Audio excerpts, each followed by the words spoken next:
But my disappointment is, number one, now the vice president often tell me, since he got a seat as vice president, how many persons have I recommended in this government to serve in the government as presidential appointee? 0. Every appointment in Nima County was done by him.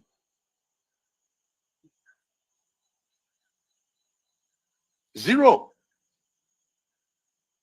I don't want to name names. He and I will discuss something as a brother. To implement it, you will bypass me and do different things. I don't talk on it. Because he listening to the people that gossiping to him, that Koga will fire you. But he's not looking at the time he himself became representative, what we used to do together. But people now who want to get close proximity to him, he listening to them more. That's the situation today. Look at what happened in district number 5. If my brother sincerely want to work with me, he's not listening to gossip. And we're working in harmony with respect to each other. You don't think he's supposed to call me and say, my man, the election here. Why you're thinking? Because you are the one over there. Anybody that recommend, I will declare support for that person. It's a dumb deal for me to knock my chest in the district and say, we're carrying the person. And the vice president said, no objection. The senator who came from there, the senator of the county said that the person, one party mandate will support the person. But on the contrary, that we agree on something, you deviated from it. Those of you that say that are young folks over there, if I had gone already to challenge that I will support a Gossip Mekwa by all means, or I will support Bori Badia by all means, openly declare, and he's supporting Koto, how the world will look at us. So as an elderly person, I decided to waive everything and say I will not do it. I will be neutral. My neutrality was based on endurance, but I will fight and fear disgrace in my own district. So I'm not against him, but he doesn't want to lead the neck of Nima County. When you are elected as a senator, it is a full responsibility to take charge of the country. Not vice president, not president. Do you guys want me to sit so permanently and be happy when this such a thing is going on? Then what made me senator? Even the party that the old man left for all, may his soul rest in peace. I'm looking there like an ostracized person. You don't dignify me. You want to tell me I'm not organized? Why you think the Nimapo elected me as a senator? And that respect is not given to me. But for now, I'm looking up to the president because I told him on this satisfaction. If he look into it, fine. If he doesn't look into it, fine. I don't back and blow. In my life, I would never honor anybody in my life. When you do me wrong, I'll tell you straight. You like it, you take it. You don't like it, you what do you call? You want to reconcile, we'll reconcile. Okay, guys. How you guys doing? You guys okay? Welcome to Roof.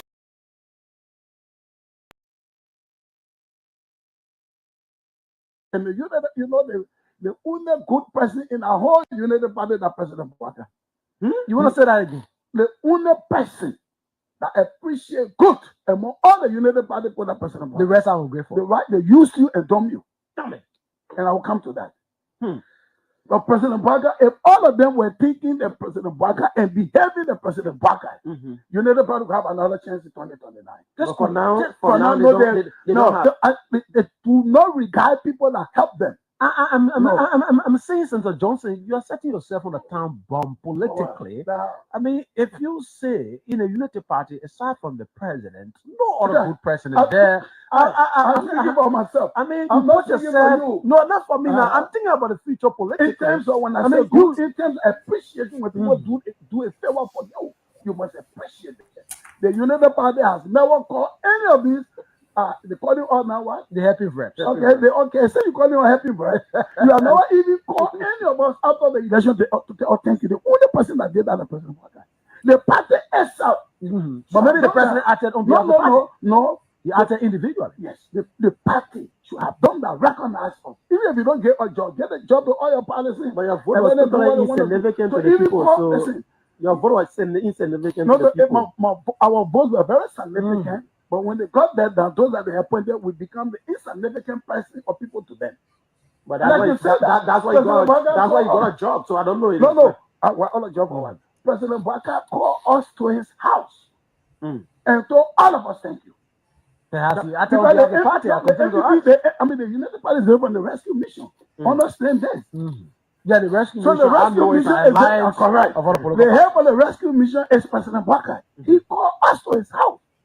Member of the rescue team and told us thank you. We were very happy about that. The United Party didn't care anymore. They have lots of individuals in the United Party that profess to be those ones that appreciate what people do. I want to name the chairperson Luther Tape, for instance. I mean, the secretary Amos Square, the Moali, the rest of them, the Daba Vapla. So when I listen, you say that aside from President Walker, the rest don't appreciate. Listen, this is strange for me. The Bible said, "This too shall pass." This too shall pass. Look, we did what we had to do, right? Do you regret it? No. To make President Baka, to me personally, I have no regret. If I just told you, if you were running 2029, I will go to all the political. Hello, ladies and gentlemen. This is Jerome Gayman. I am sitting on my seat here on Wednesday, the Humps Day. This is the middle of the week. If you make it today, from now on, it's downhill. Tomorrow is the eve of the weekend. So you have made it up to this day, Wednesday of this week. You are going over the hump. That's why they call it the Humps Day. If you're riding on the back of a camel, there's a little bump there. After you go, you climb high, you get on top of that bump, it's easy ride the rest of the week. So happy Humps Day to you. Welcome. We got tons of stuff to talk about. Too many things to talk about in the headlines in the Republic of Liberia. You will have to decide whether what we are reporting or what we are discussing are smoke screens, distraction by this government. But we report as it is written in Liberia, and you will decide. I trust that you are educated enough. You've been around politics a long time. You should be able to see distractions. You should be able to tell if it is a smoke screen. Today is Wednesday, the 27th of August, 2025. In a few months, we'll be in the third year of the Joseph Walker administration. In a few months. Year number 2 has slipped by. We are headed into year number 3. We should be the midway point of this government's tenure. I predict to you there is a new phenomenon on the horizon. We're going to have literally an armed race.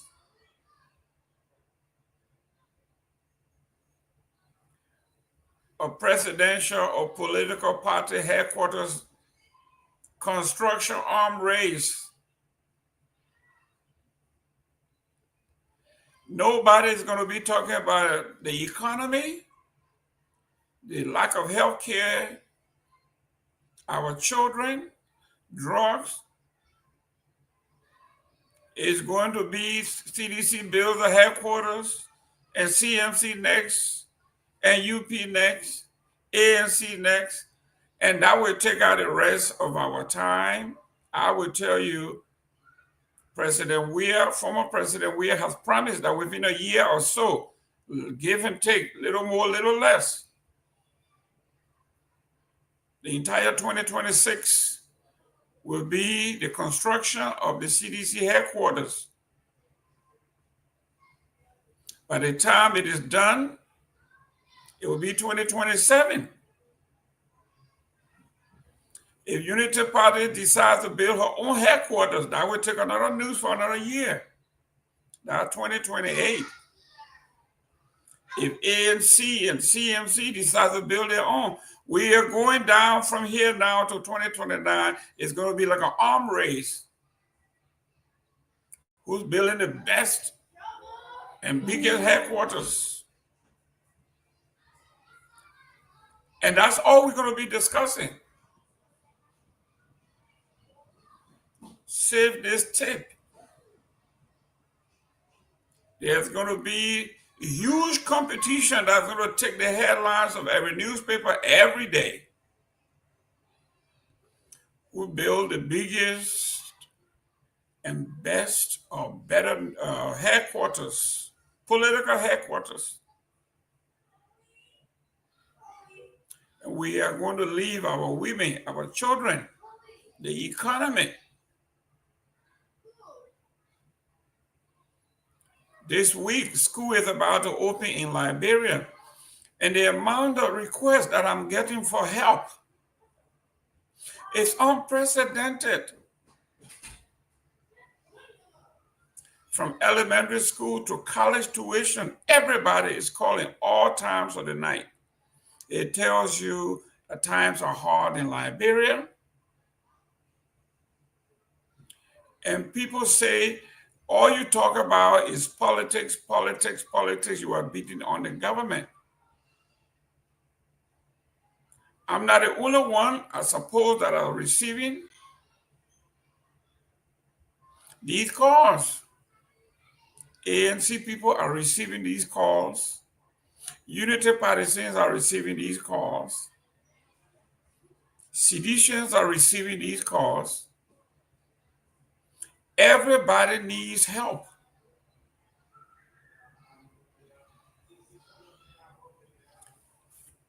We are going to look at some headlines as it relates to the economy. And one that caught my eye before we go to political things, we are talking about the economy, how bad it is. And if you are a supporter of the government,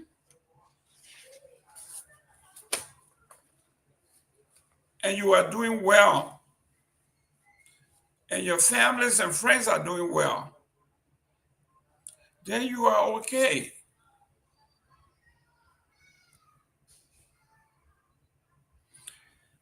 According to the Liberia investigator here, it says child street vending on the rise.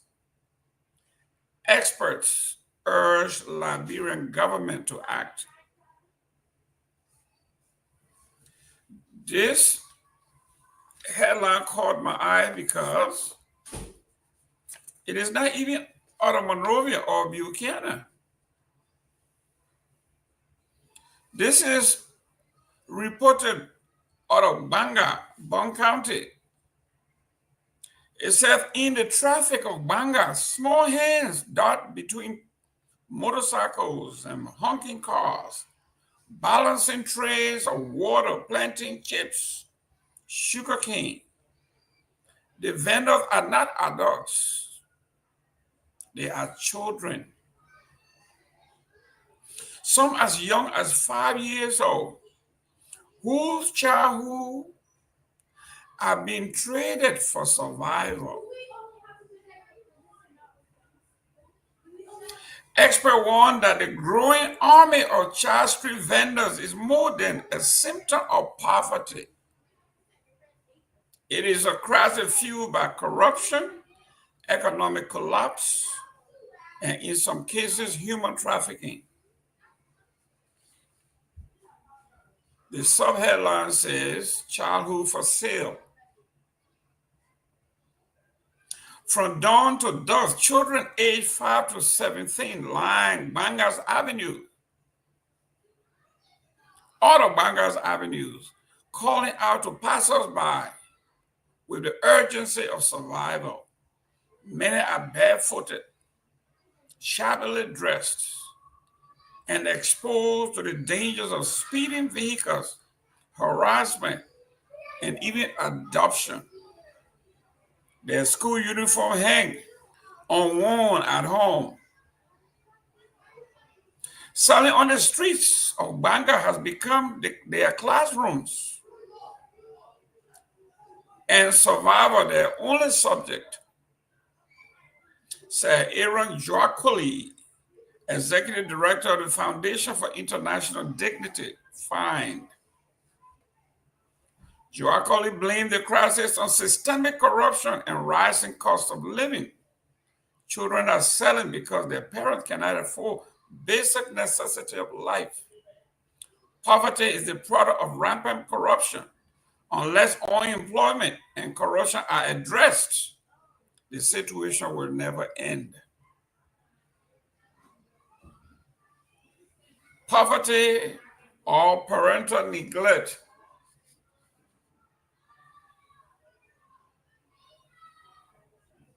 Not all experts agree that corruption tells the whole story.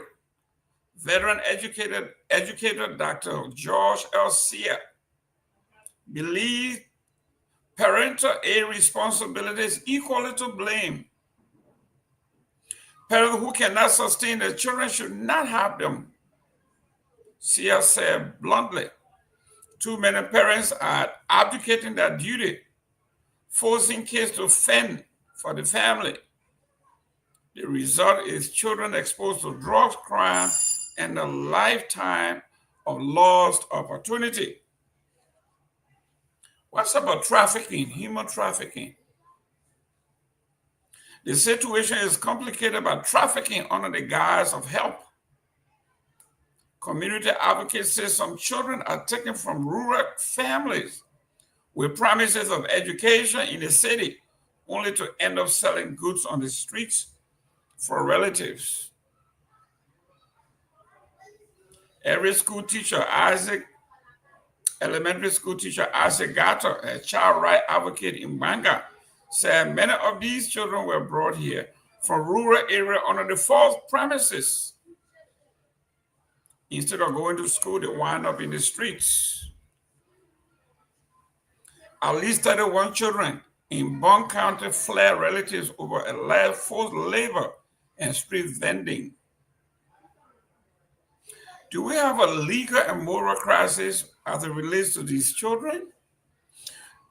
It says Bong County Attorney Jonathan Flomo called the situation a violation of children's rights and urged the government to act. Street vending by minor is endangerment, child endangerment. The law is clear. Parents or guardians who knowingly put children in harm's way commit first-degree misdemeanor. Liberia Criminal Procedure Law, Chapter 16.4 states that any parent or guardian who endangers the welfare of a child under 18 violates the legal duty of care. Yet the law, like so many others, remains barely enforced. Is Liberia's future at stake? This is what the World Bank says about that. The World Bank estimates nearly 1 million Liberians live in extreme poverty,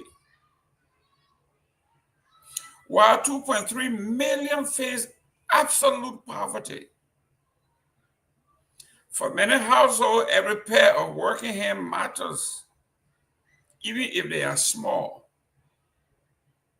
as in the term of babies. But experts warn that short-term survival strategy is mortgaging the nation's future. Children should be in classrooms, not dodging cars with trays of sugarcane. Joaquili said, a government does not act decisively through job creation, education reform, and tackling corruption. These children we inherit nothing but hardship.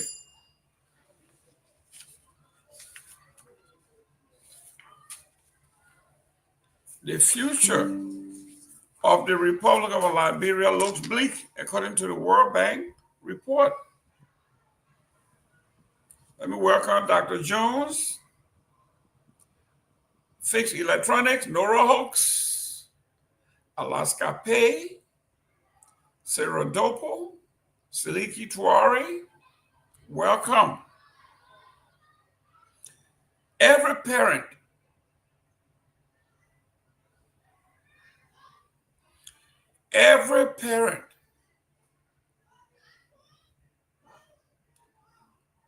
should have a broken heart if you read this story or if you listen to what I'm saying.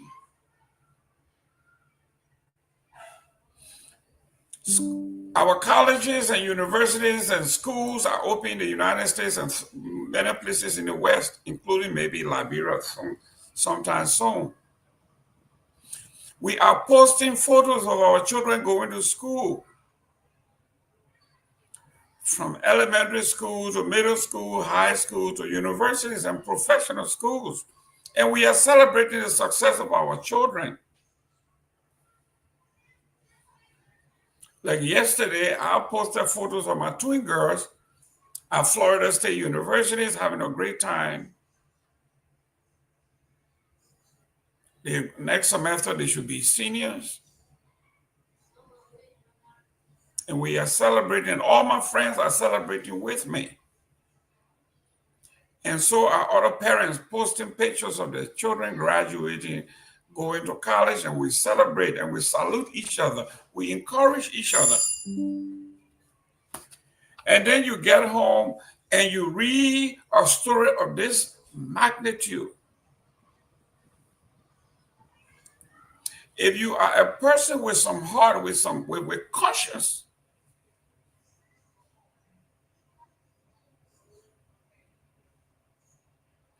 what sets us apart from animals is our conscience, the way we think, the apathy we have, and empathy that we are capable of.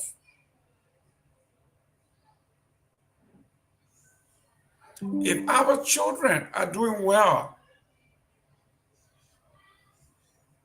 and our neighbors and our nephews and our cousins in Liberia, you heard what the World Bank said. The figures are staggering. Those of us that love to quote social statistics.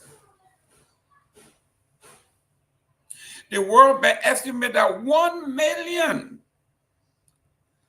Liberians live in extreme poverty. 1 million out of 5 million. That's 20%. Then another 2.5 million face absolute poverty.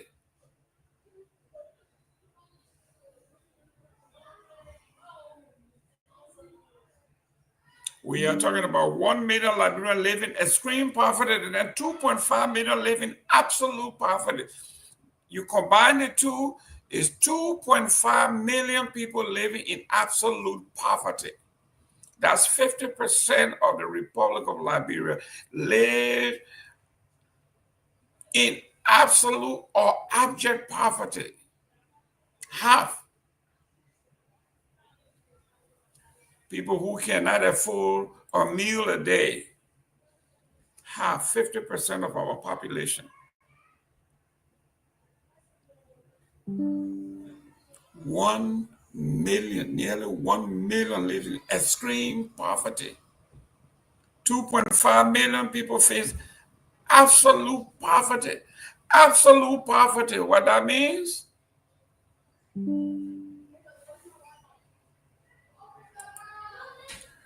When you hear the word absolute,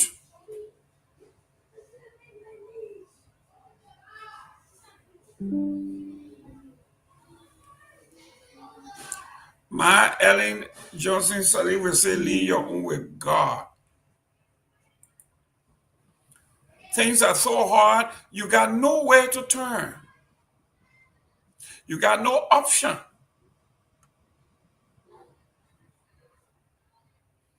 Your faith has been described as absolute. It's final, basically.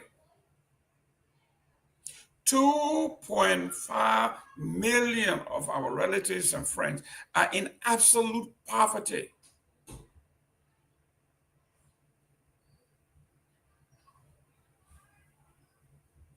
So what does the government do? If you are faced with staggering statistics,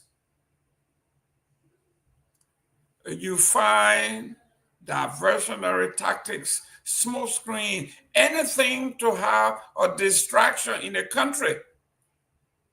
You breaking down CDC headquarters, you arresting people, you throwing them in jail, you doing photo ops, you talking tough, doing absolutely nothing. Because you don't want us to talk about these things. So you come out and put all kinds of stuff in our way for us to discuss. And for most of our friends in the media, on the podcast, they fall for it, but we are too smart here at the closing argument. We can see right through the smoke screen. We are going to talk about these issues.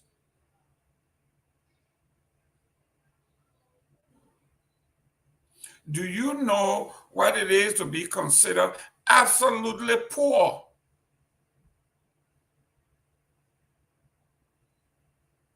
So if you were in the Republic of Liberia now, you have a choice, if you will. You can be extremely poor or absolutely poor, abject poverty. Hopefully you will be able to make a choice.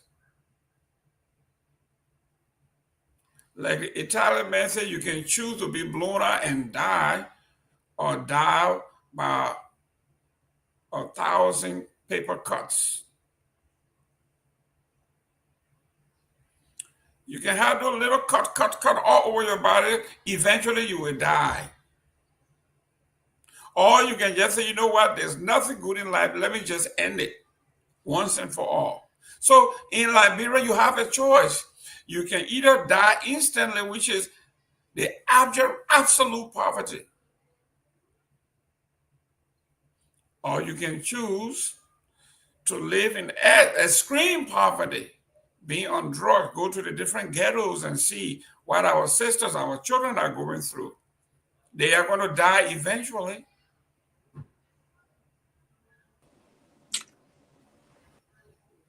So the children are taking the risk to drive between cars. They are dodging cars. Between the car, the motorcycles, and the keke. Let me welcome Sarah. Sarah, how you doing there? I'm good, Mr. Gayman. Thank you so much. How you doing? I'm not doing well because this story that I'm reading, it turns my stomach upside down. I don't want to talk politics today, but I have to. But this one I have to talk about because I specialize in children. Wow, yeah. I mean, it's heartbreaking, especially for children who should be having a brighter future, who should be looking up to, the government to pave the way for them to, these are our future leaders. I mean, come on now. It's heartbreaking. 1 million children. The paper here says some as young as 5 years old. Oh my God. 1 million in extreme poverty. And we are not even talking about, this is not Monrovia, the big cities. We are talking about outside of Monrovia. This was done in Banga. It's sad, Mr. Gayman. It's sad, It's sad. It's very sad. 1 million young folks as young as 5 years are living in extreme poverty. And 2.5 million face absolute poverty. Wow. This is horrible. This is a young man, a young child. That's supposed to be in school. He has on his uniform. Instead of going to school, he had this big thing on his head. Child Street Vending on the Rise. That's the title. Yeah. He got something on his head. He's going to sell something. He's selling. Got his uniform on. Instead of being in school, he's selling. Let me welcome Mr. Nagbe. Mr. Nagbe, welcome to the show. Hey, Mr. Gayman, how are you? Ms. Dopoh, how are you? It's good to see you. You ran away from us. I'm good. How you doing, Mr. Nagbe? Yeah. I'm doing How you well. guys doing? I've been following the show. I mean, most times I'll be at work, but I'll be following the show. You guys doing a heck of a great job on this platform. I really must commend you guys for the show. It's been really informative, productive. Yeah, I mean, it's everything. It's a total package. I think our people are really excited to be here. Thank you very Mr. much. Nagbe. Welcome. Yeah, thank you. And let me also, I'm sure you welcome some of our audience, but let me add to that. Welcome our audience. Please do share the show. Yeah. That's Welcome how back. we enjoy. Share the show, guys. Share fun. You gotta invite other people. That's right. Mr. Nagbe, we've been celebrating children this whole week. Children going on campuses. We are posting pictures. We are commending each other. We are tapping each other on the shoulders. Children we are happy because our children are doing well.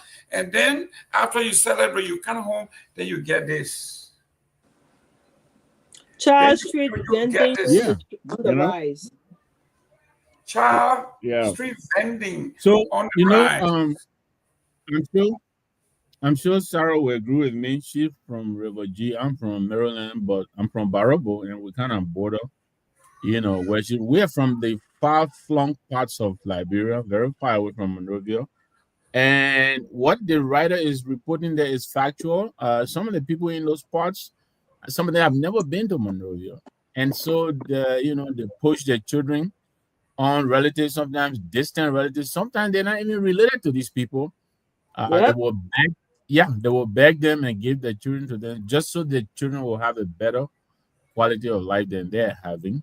Trust me, even as we are lamenting the absence in school and all of that, walking the street, some of the children, their social status better than their parents back home. Yeah. It's just the reality of Liberia. I mean, I don't know. Mr. Gayman, do you remember that video during the election that Joseph Barker was telling the Liberian people that their children will not sell in the street anymore? Mm-hmm. I think we played that video before. Yes. Yeah. Oh, your kids will not sell in the street anymore, and everybody will have health insurance. Healthcare. There will be hospitals everywhere, stuff like that. Yes. We've gone almost 2 years now, no sign of it.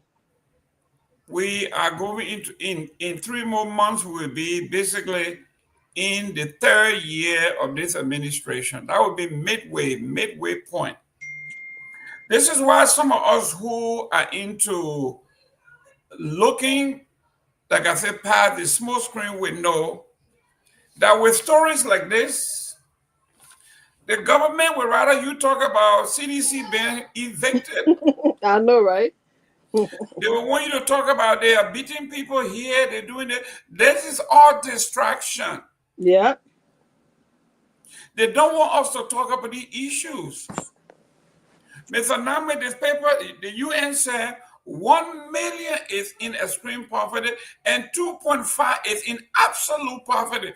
1 million plus 2.5 is 2.5 million out of 5 million. That's 50% of the population in abject poverty, absolute poverty.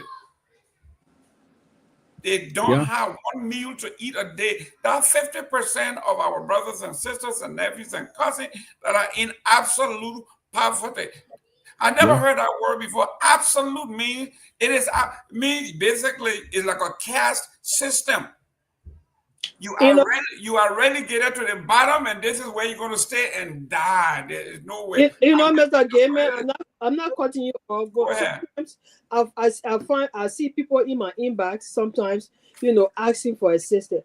I never ever play the request down, never, because I know if I don't have it, sometimes it make me feel so bad that I can't help the person at that time. But I never downplay the request because sometimes the person will say, "Oh, if you get anything, just send me $10, just send me $20." I mean, imagine somebody just want that amount just to survive. That tells you how dire that situation is. Just $20, send me, or give me, 10, anything you got. These are some of the things our people are faced with, and people take 40 people or 40-man delegation to Japan and come back to tell us that they went there to strengthen ties. Well, our ties have been with these people over centuries, over decades. You don't have to take 40 people over there to go strengthen our ties with them. Then why you couldn't just send the foreign minister just to strengthen ties? Mr. Nagbe, let me reply to Daniel Weir Sompo. He wants to know which newspaper I'm reading this from. This is not Front Page Africa. This is the editorial from the Liberia Investigator.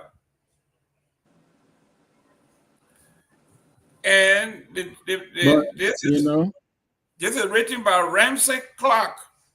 Ramsey Clark wrote this for the Liberia Investigator, and they are quoting the World Bank. So this is not hearsay. They are quoting and placing facts on the table. This is not gossip. I hope Mr. Sompo is asking only because he wants to read the article and he is not contesting the veracity of the article. I can tell you here, I don't need a newspaper to tell me that. Exactly. Where I'm from, to say the same thing. Exactly. Where I'm from, Mr. Sompo, and your name, you sound like you're from Sino or some part from the southeast. I'm sure you're familiar with this. So, but I can tell most of our listeners here, our brethren in the Monrovia area, when we're talking about the level of poverty that our people are experiencing, some of them, they have no idea. Where I'm from, there are people who they go to the well, they fetch their water from the untreated well and put it in buckets and set it down in the corner in the room. That's where they drink from. Do you understand me? No safe drinking water, no toilets. No. I grew up going in the bushes to go and sit on the stake. They cut the stake and cross it on two forks. People still do that today. Yeah, absolutely. They do that. And so the flies come from there and they come home and of course they sit on your food. This is the level of poverty people still live in Liberia. I've gone to several rural parts of Liberia, even where the president is from. Is it my internet or what? I think it's the internet. I had a blackout, but Mr. Nagbe. Yeah. Okay. Yes. Don't go to Barobo. Let's go to Monrovia itself. Mm-hmm. Where in Tingo Village, my neighbors come to my house to ask to use the bathroom. Exactly. They come to use to get water. Even in Monrovia. This is the city. In Monrovia. I'm not even talking about outside Monrovia. Tingo Village is almost downtown Monrovia.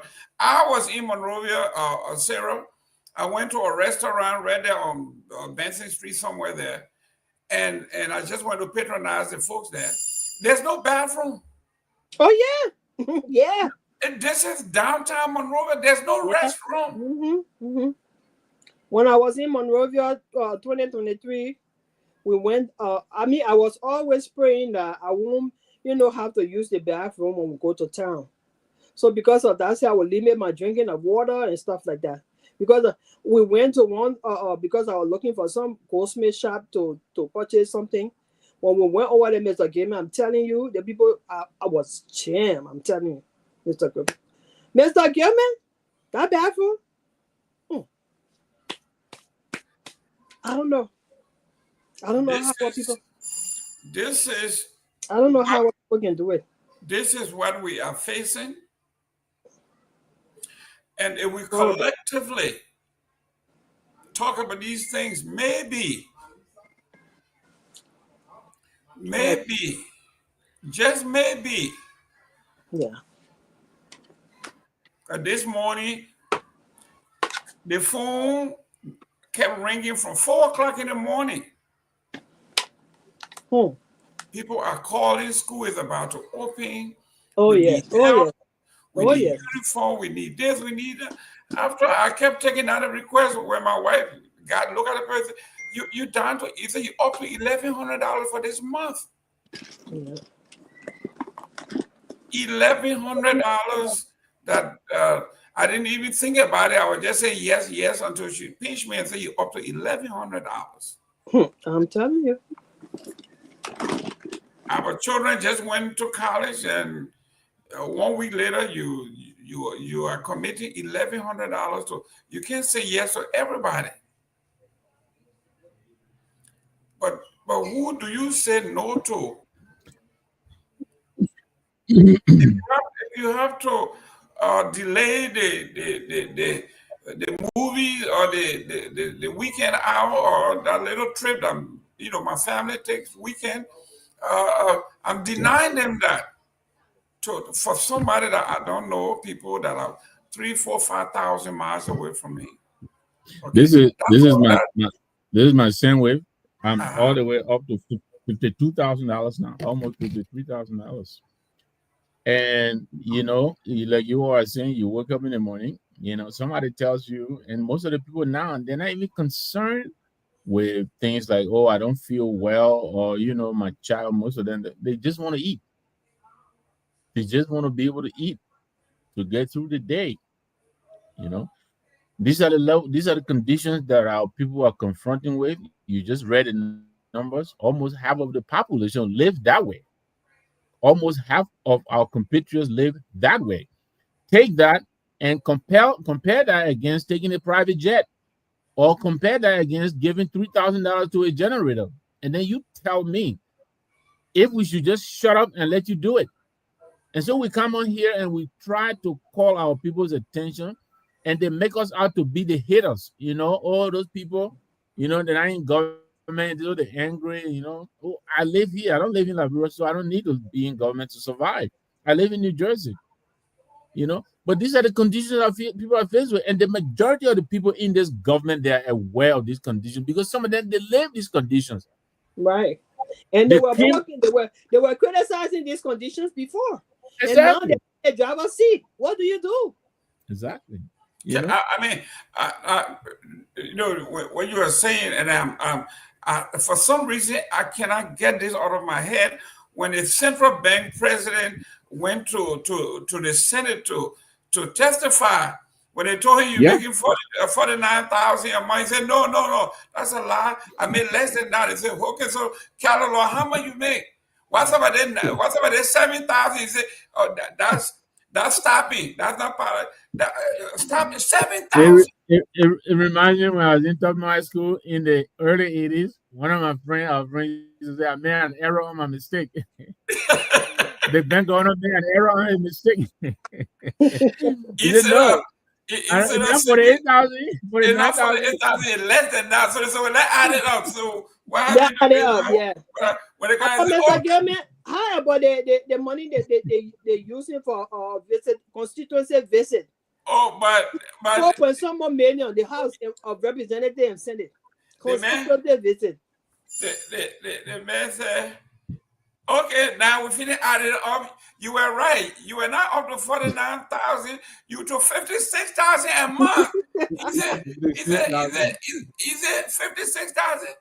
He said, but in not all my salary, some that benefits. Wow. Some that ring. Yes. Imagine living in your own house. They gotta give you rent. Rent benefit? Yeah. They gave him. He said they gave him what? They gave him 60,000 a year, something like that. I mean, ridiculous. So let's go to the next story here. And I have been a victim of this story. So when it came out today, I had to pull it up. And this one is from Liberia's own, from the administration's own newspaper, because the Daily Observer is very friendly to this government. But on the front page of the Daily Observer today, it says, businesses call out APM terminal, NPA, over monthly fee hikes. Mm-hmm. They just arbitrarily hike fee every month. Yep. Every month. And it says here, importers and businesses in Liberia have formally raised concern over what they describe as monthly increases in import fees by APM terminals, and the National Port Authority, NPA, warning that these surcharges are directly affecting the cost of essential commodities, including rice and petroleum. Yep. The Complaints were voiced during the first public-private dialogue organized by the Presidential Ad Hoc Committee on Rising Commodity Prices established by President Joseph M. Boakai on July 26, 2025. The meeting held on August 20 at the National Legislature brought together high-level officials, including the Central Bank of Liberia. There we go again. The Governor, the Ministry of Finance and Development Planning, and the President's Security Advisor, alongside representatives from the business communities. We are going to be inviting APM Terminal and NPA to look at the concern for the business community very soon, because some of the commodities with increasing charges are political commodities, Mr. Vice President said. Now, if you start increasing charges on rice and petroleum every month, when things get difficult and this country faces problems, APM Terminal will not be here. So we will be advising President Joseph M. Boakai to take appropriate action. The president is doing that to make sure that some of the prices are down for our people. The vice president said, President Kuhn. He said the commodities investigation covers a broad range of commodities, including rice, flour, petroleum, egg, frozen food, sugar, as well as staples such as chicken soup, pepper, potatoes, potato grains. Can you imagine? Mr. Nagbe, we are importing peppers, potatoes, potato grains, chicken soup. It is unbelievable. This is the entire process we are going to be looking at, even chicken soup, pepper, potato grains, and everything around here. The communication provided for 90 days and will be extended beyond or based on the progress. Now, for me to tell you some of these things the business community is saying would be premature, because it is for the president to say. Unfortunately, I am not the president. So I can't say anything. The vice president said. The ad hoc committee operates under the official instruction from President Joseph Boakai. We detail the public and private entities, including state-owned enterprises, that must be investigated or invited for inquiry. Mr. Nagbe, this is, I picked this one because I told you I sent home a car, because when I get to Liberia, I wanted to be able to drive a car that would not get stuck in the mud or whatever. So I sent my home. And they charged me, they extorted 7,000 Liberian dollars out of me. Wow. Plus $4,000 to send the car. So I spent $11,000 for the car. Wow. Yeah. This is what these folks are saying. Every month, these people are not saying, they don't give them notice. They don't tell you. They just raise it arbitrarily. They just come and say, you know what, the government needs money. Let's go and raise the taxes. Yeah. This is hard. And yeah, here there's my son put his car on the ship, I believe. I think October or November last year. We don't know where the car is. Wow. Yeah. That's another story. Yeah. I mean, about a month ago, we reported here that the Port Authority, NPM Terminal, whatever they call them, they have the special scheme. They will put levy on everything you fit to the point where you can't even free your own container. Yeah. And people were walking away from the container, and then they would take the container, loot it, sell it, and keep the money. This is the kind of folks we are. And I'm afraid that's the situation. I think that's the situation my son's shipper is facing. I think a container is, because she told us over a month or two now the container is in Monrovia, but she hasn't been able to get it out. Wow. You know, so they basically taxing, you know, the Port of Monrovia out of the market, because now people are developing creative methods. You know, some people go across the border, you know, send their things to a different country and just drive the trucks across the border, and the Port of Monrovia loses. you know. Yeah. But you know, you were talking about agriculture and all of that again, misplaced priorities. I mean, the A in the REST agenda for inclusive development is for agriculture, you know. And except for the fact that it is part of the agenda, I haven't heard anything that's been done about agriculture. I mean, I know Dr. Nuta, people are saying he's doing some stuff, so maybe I shouldn't be that categorical, but I don't see anything. I don't know. I mean, no matter whatever the crop is that we grow back home, they've been in for over 18 months. If anything was being grown, I would have thought that by now, we would have seen it. But I don't know what's happening. The last time we ran through a report here I believe it is the World Bank report of I think over $5 million that they passed through the Ministry of Agriculture that couldn't be accounted for. The 80% of the farms that they reported could not be found. Yeah. Wow. Yeah, and then they have all these intermediaries. I think over 3 different people the money has to go through. Our own friend Kehleboe here on the show, he put in for $250,000 to expand his pig farm. Couldn't get Never it. got up, So it's just really so difficult to understand. Again, maybe because we are not in the government, we're being simplistic about this, but I don't think it's really rocket science. I don't think it's that complicated to understand. But this government seems to be in a rut. This seems to be stuck.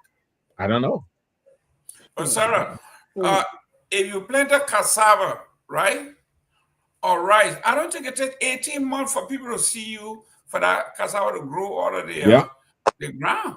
I don't think so. I mean, I don't know what the agriculture ministry is really up to in terms of all of the funds that they are getting or they got from those NGOs before they even close. I don't know what they're up to, because remember I was telling you guys about that story that the money that went to the agriculture ministry, and then the big guys used it for their farms and left the little guys out. And then the excuse was that, the NGO has certain priorities, certain guidelines. So the farmers did not follow did not meet those guidelines. Well, how do they meet the guidelines? You have to help them to meet these are poor farmers. How do you expect them to meet these guidelines? When everything that comes, you take it for yourself. I saw sometimes the senator bragging about his farm, the VP bragging about his farm, all of them bragging about their farms. Where do they get this money from? From these NGOs that these monies were intended for poor farmers, but they diverted to themselves. Mr. Nagbe, it's sad. The supporters of this government, Joe Manjara is going to come out and tell me, don't listen to Gongloe. He said, don't listen to Gongloe. Gongloe got skinny pigs. Yeah, the pigs are skinny because you keep stealing the money. You're not giving it. Human beings are in abject poverty. Even the pig they can't find something to eat. Exactly. You government. The man's not to feed a pig. They don't want to give him the loan, right? They can't get the loan. The pig is skinny. The people are skinny. Even the pig is skinny. Because Joe Manjara, wherever you are, you gotta come over here and tell us. Hey, you gotta be careful with Joe Manjara. He was one of the highest donors here during our last fundraiser. Yeah. I think he earned himself the spot to say whatever he wants to say here. Don't let Joe Man run away from us. Let me tag him. Joe Manjara, where are you? Let me welcome Honorable George. Something that I think is so funny. Nagbe, I think somebody texted you. They texted me and said we should start laughing at people because it was followed by a real call. Some of the things are so funny. You gotta laugh. It's so funny. Can you imagine someone telling you that 2.5 million of our compatriots in Liberia are living in absolute poverty, abject poverty, extreme poverty. People can't eat. Children. A few days ago, I think Martin Colley, he published a report that The reason the World Bank is saying Liberian children, they are stunted. I think this is in Sarah Dopoh's area here, Mr. George. Our children are not growing because they are lack of vitamin, the vitamin deficiency in their diet. They don't have enough food to eat, so they can't grow. And then on top of that, a child that's supposed to be growing has the big thing on their head that is suppressing their spine. So they are stunted. They can't grow. Chief George, welcome.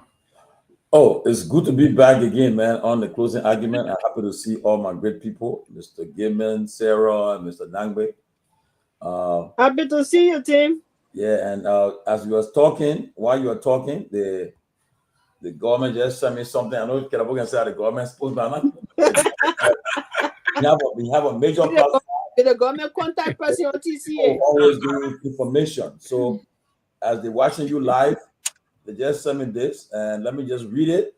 The Minister of Foreign Affairs. Okay, Mr. Gay. Okay, Minister of Foreign Affairs. Let me come there. Okay, yeah. The long list of what? Damn it. Okay. It's long. I mean, Just give out the overall whatever. Yeah. Okay.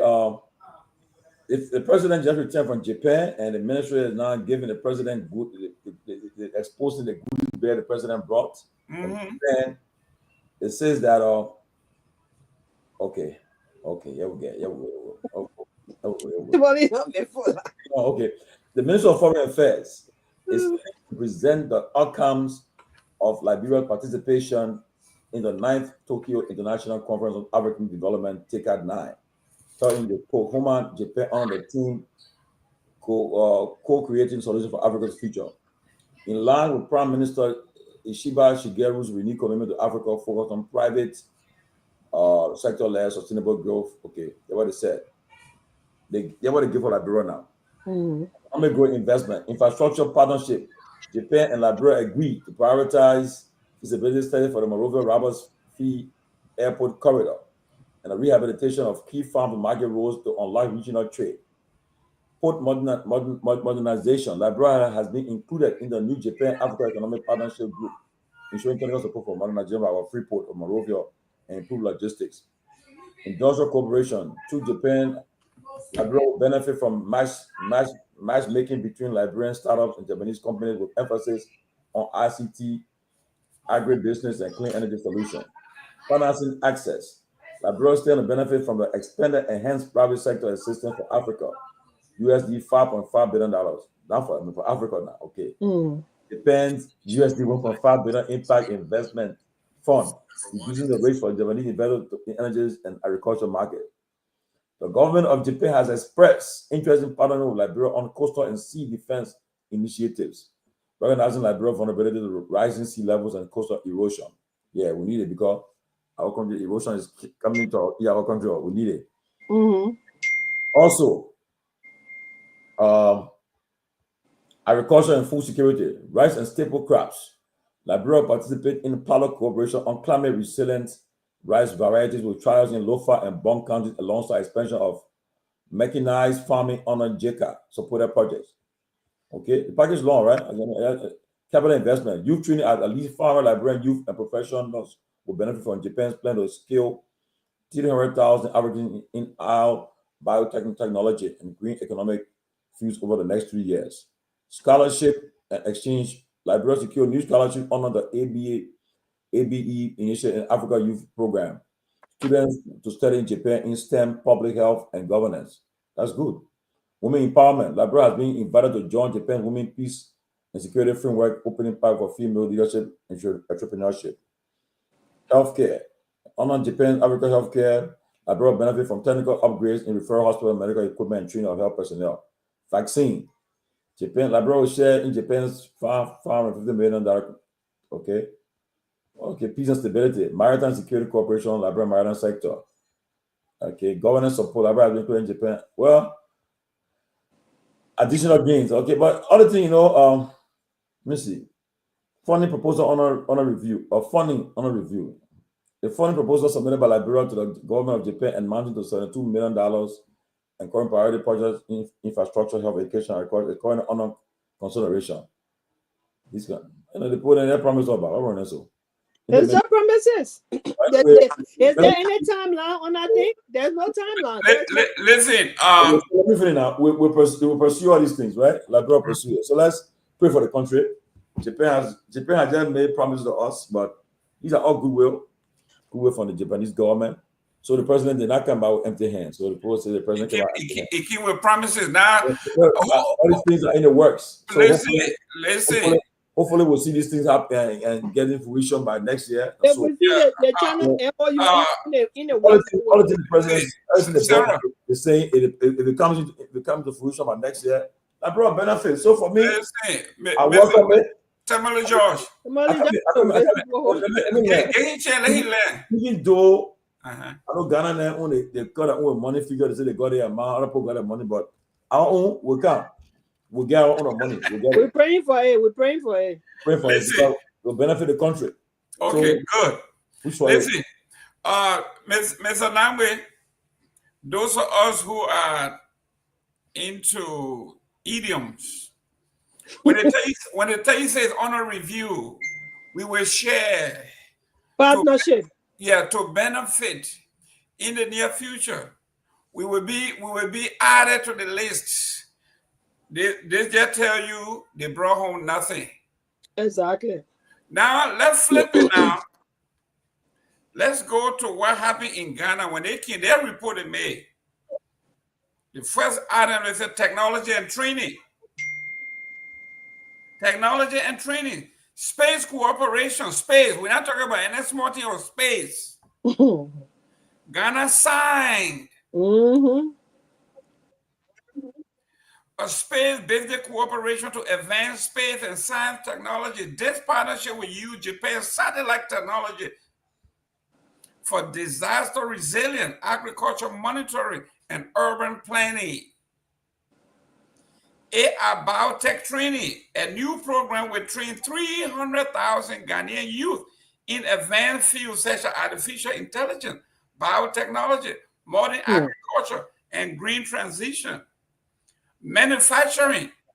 The Ghanaian Enterprise Agency, AEG, secures support for library technology for boosting competitiveness of Ghanaian businesses in Japan. Economic and investment, strengthening business relations. But I see them, really see them like No, they're talking about sign. They're not talking about, they didn't include and this and that. So listen now. We are talking about, let's look at they're not talking about later. No, we're not. I'm here to make sure that the government is, we get a reassurance for the government. The government That's correct. The best. Okay, now, Mr. Tomalin, look at this. Automotive hub, the deal was struck with Japan Toyota to expand its operations in Ghana and designate Ghana as the West African hub to manufacture and assemble Toyota trucks. So Ghana is now the hub for Toyota. So anyway, let's be honest now. Okay, the Japanese government made commitment to the Liberian government. Okay, the president met with the prime minister to make commitment to the government of Liberia. The Japanese president. The prime minister, he met with President Boaka. He made commitment to President Boaka. So these things, I think, in diplomacy, what people can't help us there. When this thing happened, Mr. George, the picture I saw, they say he met with the prime minister on the sideline. So what is that? They had zero meeting. I'm going to talk about what I saw. They had zero meeting. So the president met with a Japanese counterpart. And mind you now, this ticket, I was just watching it today. In fact, President we attended last year. He addressed the ticket. And so the president always, this is a very important meeting for African leaders to attend with Japan. So I think most of what President we are achieving that meeting, I think the Boaka government, they are using it on it right now. So perhaps when the Boaka government do this too, when they come, the next government come 2029 will use on it too. So it's a continuity. So I'm sure that the Boaka administration, they're gonna follow up on all of these promises they made to them, all of these goodwill. I'm getting out of combat. My internet is unstable. I'm getting out of combat. Okay. We'll help our country. Let's pray for it, you know. Let's pray for our country We because pray that he did not come with empty hands. A lot of the young people are jobless. Your president came back with empty hands, just like he came from the United States. He said, Georgia Tech will give us scholarships. We'll be doing bioengineering, all that stuff they lay out. Yep. Effective immediately. What happened to all of those promises that were made? But anyhow, let's go to the next topic here. Mother death allegedly due to medical mishap sparked $25 million lawsuit against the JFK Medical Hospital and the doctors. 25 million? $25 million lawsuit have been filed at the civil law court in Monrovia against JFK Medical Center. And anesthesiologist Dr. Gongloe over the alleged wrongful death of 26-year-old Lovette Tama and her unborn child. Okay. The case brought on behalf of her orphan 4-year-old daughter, her son Destiny Obi Kekula, accuses the government and its staff of gross medical negligence and malpractice. According to the lawsuit, Tama, who was 26 weeks pregnant, visited JFK January 2025 with mild abnormal pain. Reportedly received multiple medications, led to worsening complications, including a preterm rupture of membranes and heavy bleeding. Her condition deteriorated rapidly, resulting in death of her and her fetus shortly after her death. The complaint specifically cited Dr. Noah for allegedly failing to attend to Thomas' inappropriate, delegating a critical procedure to an unqualified nurse. $25 million lawsuit against JFK. This is going to be unprecedented. I'll tell you. For you who are in the nursing, who are in the medical field, when a woman 26 weeks pregnant and you give anesthesia, and not only are you monitoring, but you relegated that particular important part of the medication to an unqualified, unlicensed person. I'm telling you. And she bled until she went into cardiac arrest and died. Yeah, man. Now let's go to Nimba County. Can I say something on that? Yes. I mean, it's sad. It's so sad because like when my sister went to give birth, it was at a point where they almost wanted to do the C-section. But these are people who in that room were doctors. They're not nurse thing, doctors were in there. The nurses were there to help the doctors. But a situation like that is very critical. You do not put somebody over there that doesn't know what they are doing. And these kinds of things has created so much problem for our people. And I hope this lawsuit will really go into effect and be prosecuted so that these people can open their eyes and be able to do the right thing for our people. Because a lot of these things have gone under the rug. Nobody can do anything about it. You go to the hospital, people, medical malpractice, they just overlook it. I really hope this family will get justice. I really do. And this is nothing new because my own friend, when she was over the JFK hospital, I'm talking about Dr. Jala, in the previous administration, before she was appointed Minister of Health or JFK, whatever her position was. So Minister of Health. Yeah, people have died in her hospital. Negligence. People have died. Women have died. And then lawsuit was going on when President Myean appointed her. And I objected to that. I objected to her appointment too. Because I was affected. This woman has, in her hospital, her services have killed multiple people. And the cases are in court. And you appoint her Minister of Health. I mean, terrible. That country is something. So this is not about a particular administration. It is just about our bad system.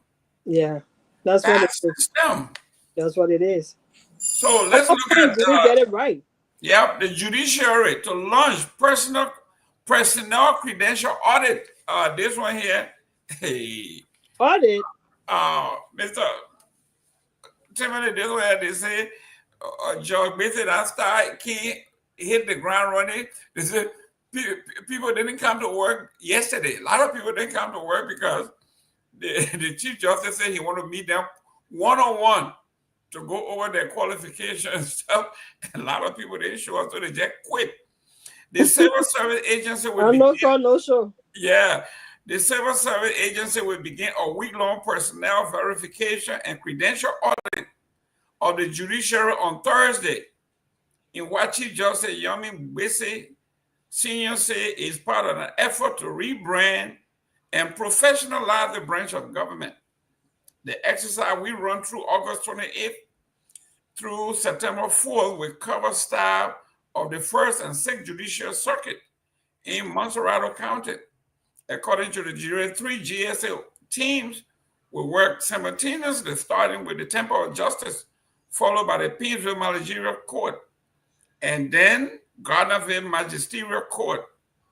The verification will extend to judges, magistrates, the court administrator, directors, and employees within the Temple of Justice, as well as staff at the West Point, Painesville, Omega, Carisburg, Bensonville, Tody, Gardnersville, Bourgeois Island, Brewerville, and Arlington courts.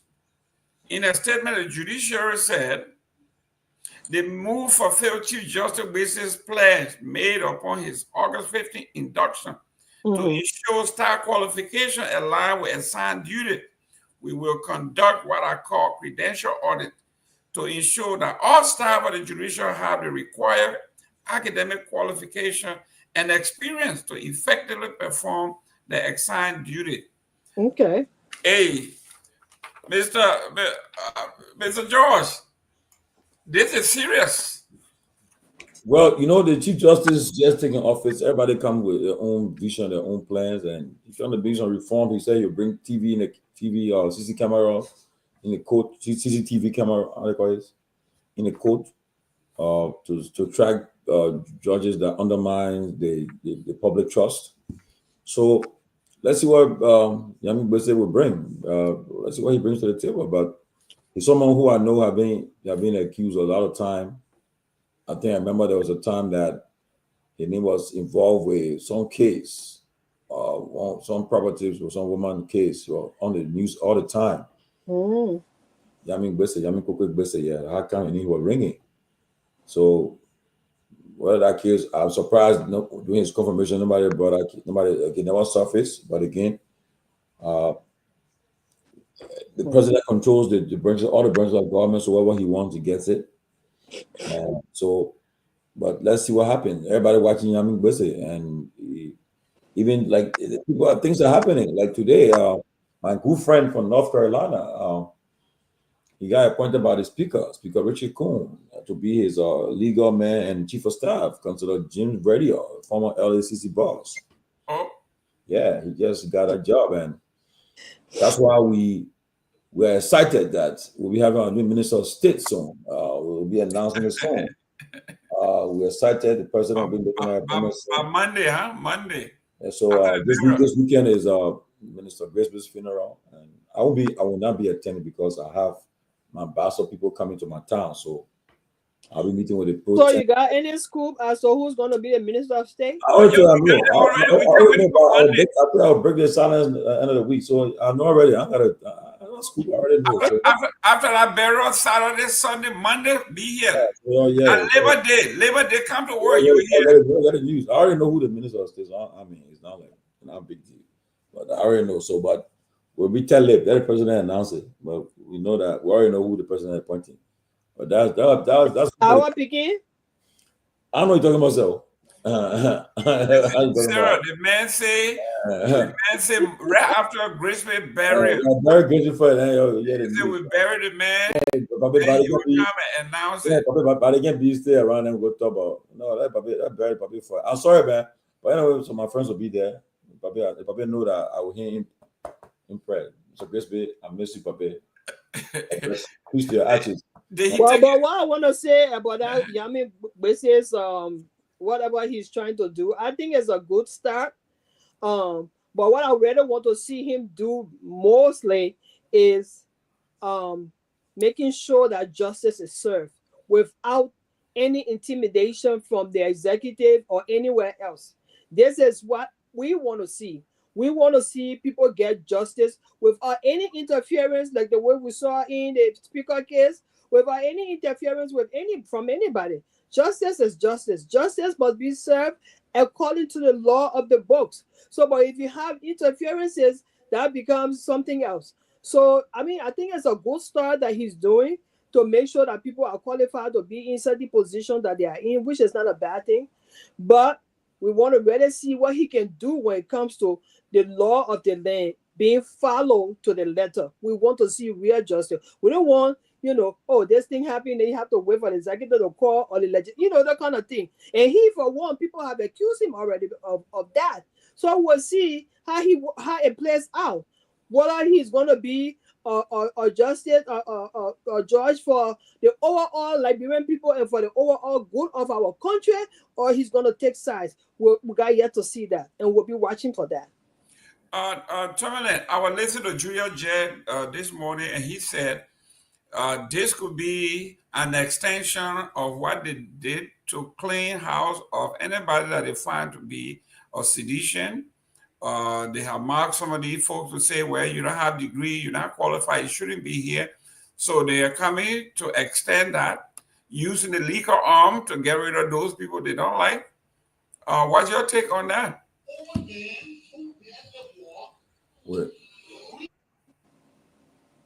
You are muted. You are muted, Chief.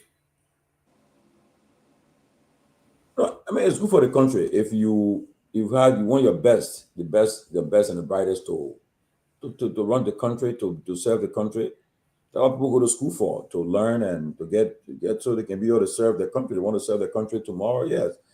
If he's trying to do a reform to put the right people in positions, those who are qualified and competent, I mean, we support it. The only thing just not be done on a partisan basis. Right. Absolutely. Yeah. If you have a qualified sedition, a qualified Liberia Party person, a qualified ANC person that can serve the country, you appoint them. And one thing in the country, we are.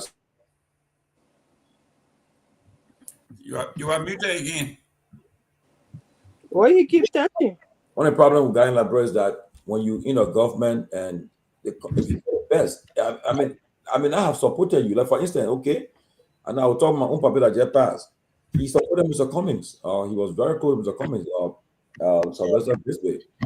But as soon as Burger won, Burger called him, say, come, Greg, accept me. And you people will say, oh, the man, when I was us, it doesn't matter. I on the show, I can say, okay, this one, we're having a vote.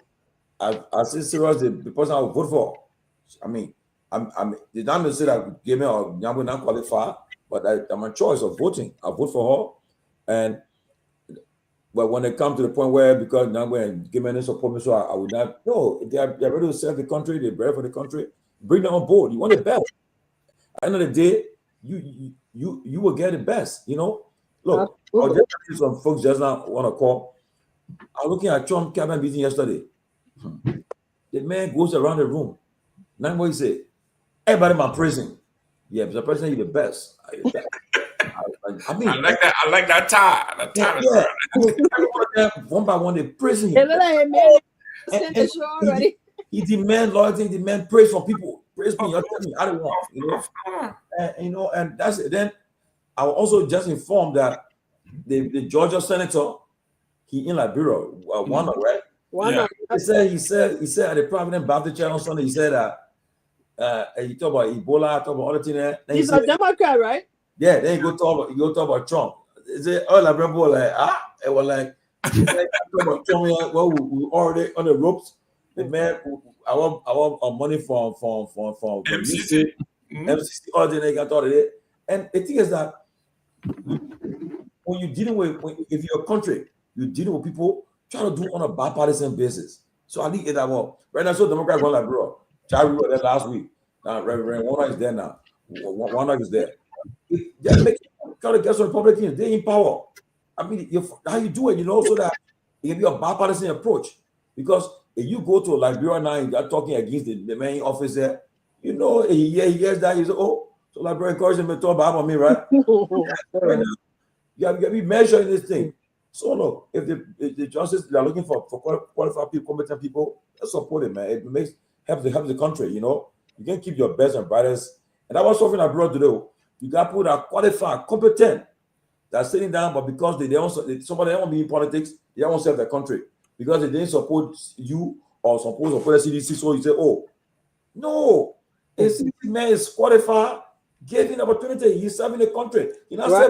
He's serving we are or boy, it's the country he's serving. Exactly. So that benefit for him. Okay? Like I'm hearing now, and President Barker I think he come take a very bold step on the drug LDA now. I'm there, they're going to change the whole LDA, I'm going to change the leadership there. Again? Oh yeah, and get a task force, a drug task force now. I mean, because the drug, on a serious note, if you have election today, the issue about the drugs, if you be defeated, they ran the campaign on the drug issue. Says cities are getting the train push. Now the drug have overpowered and they're being exposed. So you see, you ran against CDC, you're getting a push. But now they got 5 different drugs on the market now. On a drug issue now. You can't handle it. Don't handle that. So as a result now, you're about to put a real point drug. One of the name I heard who can be head of the drug before he just said that's where he belong.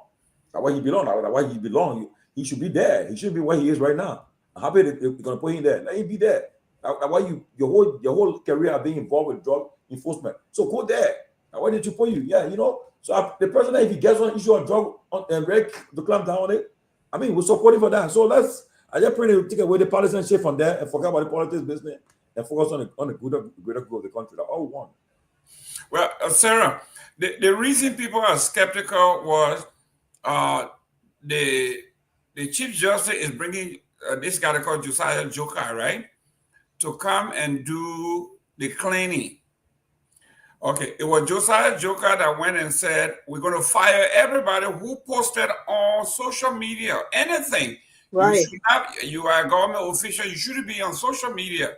Mm-hmm. So everybody said, well, then that is a great thing. Mm-hmm. Then they turn around, the government officials are using their web pages to do podcasts. They got reloaded. They use their platform to castigate. Even the government news agency is used for them solely. Yes. You can't see any other political on that news. So this is why people are saying, there go Josiah Joker again, that say he's coming to put in best practice only to go after those that he knows are seditious or people who are outside the government. I'm not surprised, Mr. Gayman. I know he's going to do exactly that. Exactly what you're saying, that's exactly what Josiah Joker is going to do. I mean, he displayed it. He did it when he got there. All of those boys that were working there from CDC, he went on their Facebook pages and saw what they wrote. He fired all of them. And his very United Party people were on Facebook saying a lot of different things. Their jobs were not taken from them. So I mean, I'm not surprised. I don't know what the Chief Justice is going to do about that, but that's exactly what Joker is going to do. I mean, you can count on that. He's going to make sure if you are affiliated with CDC, you're going to be out of job. That's him. Mr. Nagbe, this one, it says after headquarters demolition, CDC officially notified National Elections Commission or temporary office vowed to pursue legal redress. This is what I guess the NEC requires, that when you're moving from one place to another. So the CDC, in a formal letter to NEC chairperson, Madam Devietta Brown Lasana, CDC chairman, Anthony Janga Cole described the demolition as a violation of the Liberia Constitution and the civil procedural law, noting that the action occurred while the parties still had an appeal pending at the Supreme Court regarding the case of specific performance on the purchase of the property.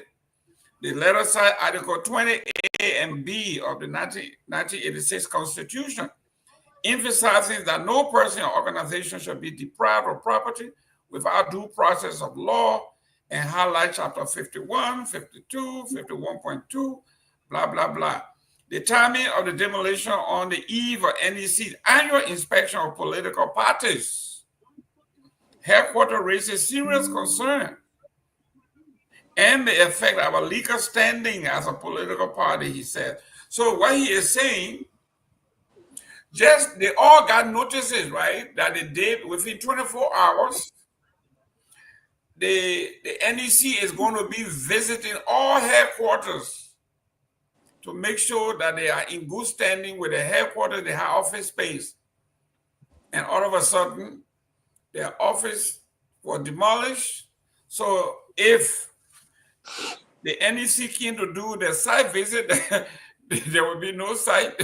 CDC will have no place. So he is saying this was a deliberate attempt on the part of this government to ban this party. Does he have a point? Yeah, I think he does. And this time I have to give it to them for acting quickly, because by law, every September, the Elections Commission goes around to inspect, political institutions.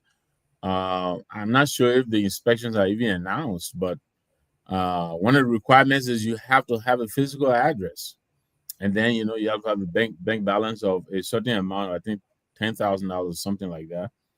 So, and I think reading right now what is happening to them, I think that was smart to quickly go and inform the Elections Commission of their temporary location, so that the Elections Commission will have no excuse to proscribe the party, because they could very well get decertificated by not having a physical address registered with the Elections Commission.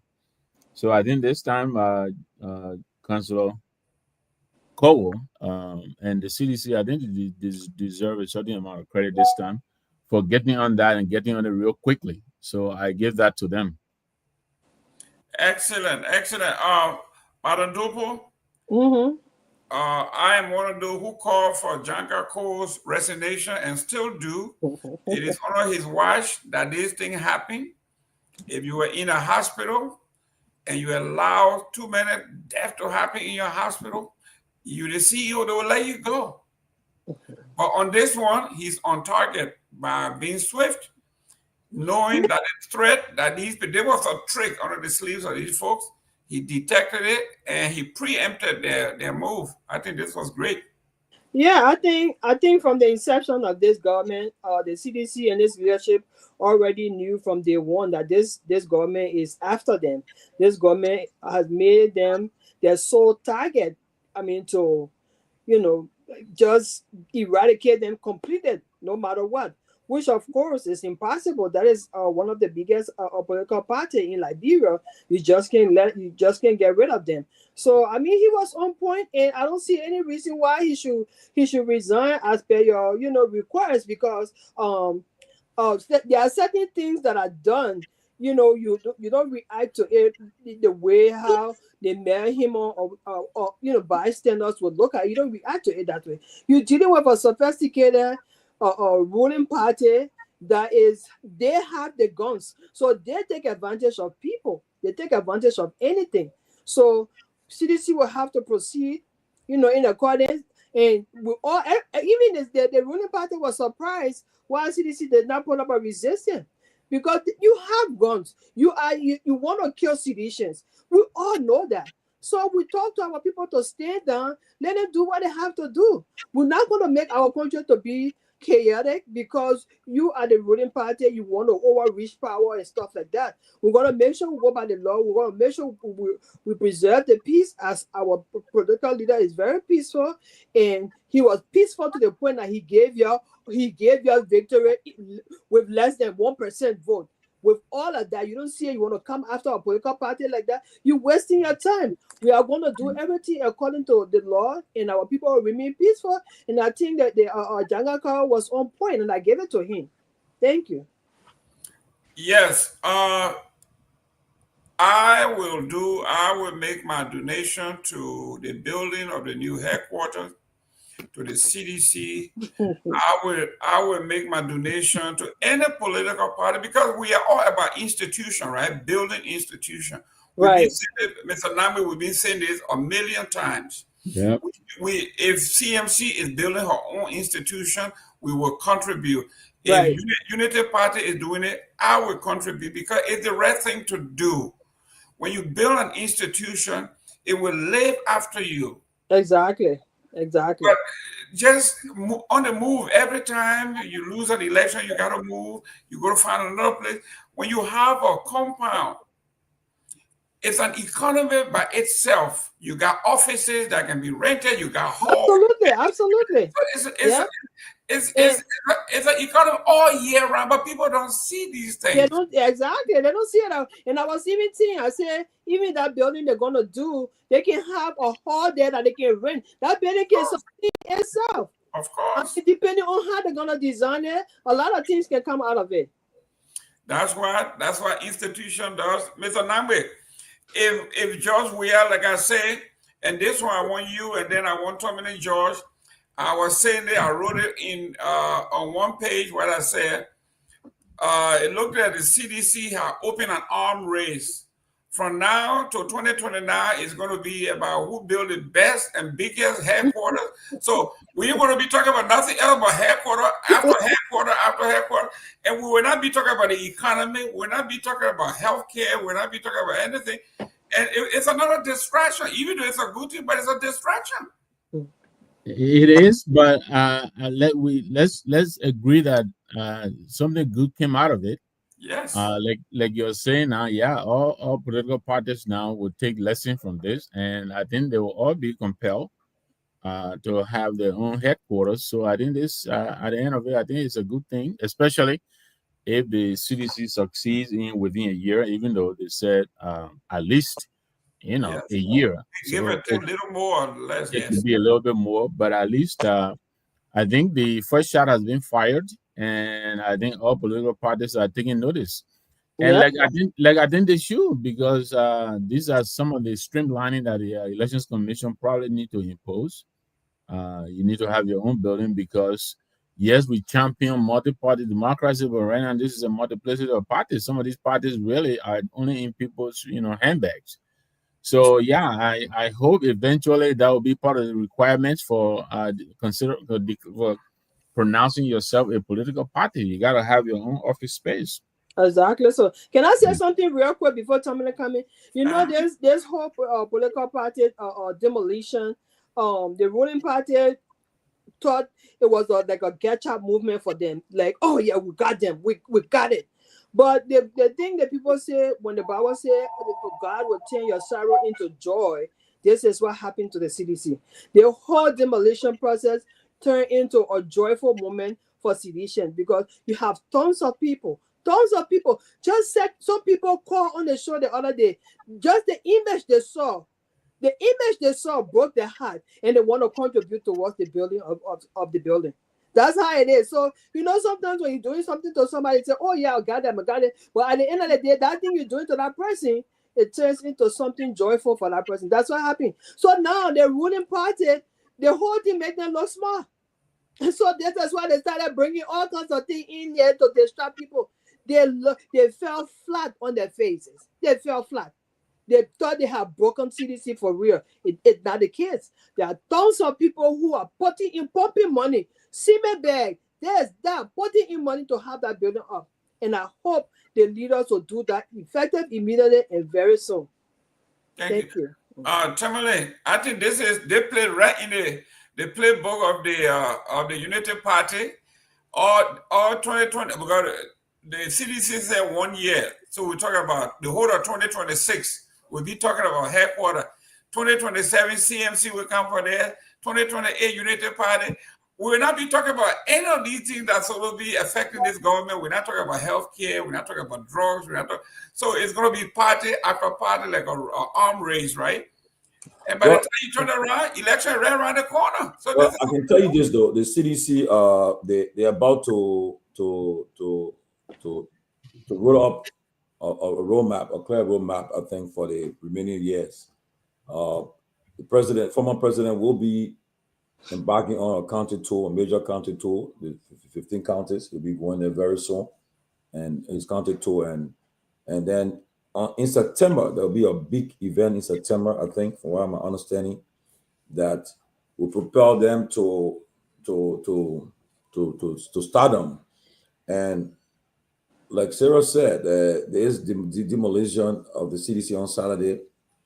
I mean, people in the international circle, they weren't happy with that. It's a major party, the major opposition in the country. They just left office. I agree. They have their. I'm not happy with all that happened with what they did when it comes to getting to this point. But to take bulldozer and break down structures, infrastructures And that took could down be used. and uprooted the tree. Yeah, What the The tree people did were to so them. angry. you know, even I'll be honest with you, right? Even some people from UP, they tell you in confidence, man, Lord, we're not happy with that until we're happy. And those who are on videos are talking about this thing and making video. This video want them tomorrow. They want it tomorrow. You know, it's the party that was just in power. Yeah, they had an issue with it, with Demstor and so forth. Yeah, but yet and still, you should have been. Like I said the other day, that politics, right? Your goal is to dismantle your opponent, make sure that they make them incapacitated, make them that would their goal. But CDC now, yes, they're going through the dark days right now, the dark time. They are temporarily relocated, and they under our elections law, you must have an office, and so that's why you see the rush quickly to get an office, the temporary office. But I think they are making some moves. They had a successful meeting last night, I think, and they are meeting still.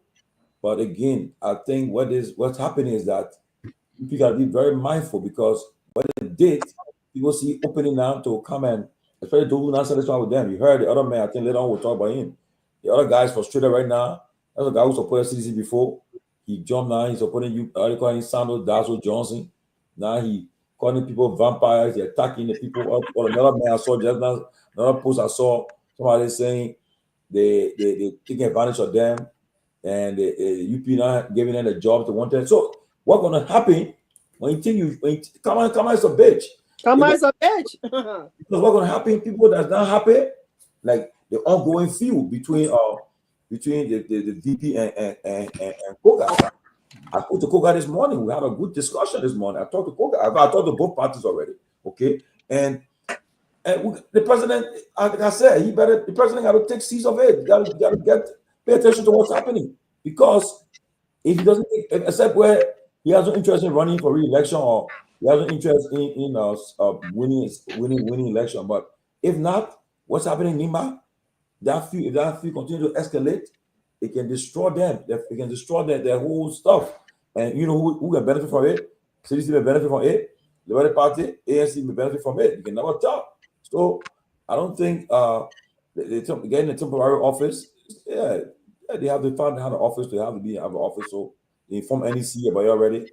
And I think they're working 24/7 now to make sure that they get it act together. But I just thought that the whole scenario of Saturday it's not a good thing though. Look, you and I can be in better field, but I mean my uncle. You and I know all Christians here. You don't wish your west enemy, your west enemy, your enemy wishing the west. You know that. If you can be insulting both back and forth. Many years ago, they may lost a relative. I want to know Liberians where we get very compassionate people. Me also, oh no, we'll put aside and start coming to you to give you condolences and so forth. But in politics, it's different. But I don't think the way they treated them was the right way. But again, the politics though. So they're getting the office space with NEC being informed. That's the way to go. So let's see what happens from there. Great. Tomorrow we have our special guest. We're going to have Dr. Chris Topa, PhD, Managing Partner, Center for Research, Evaluation and Policy.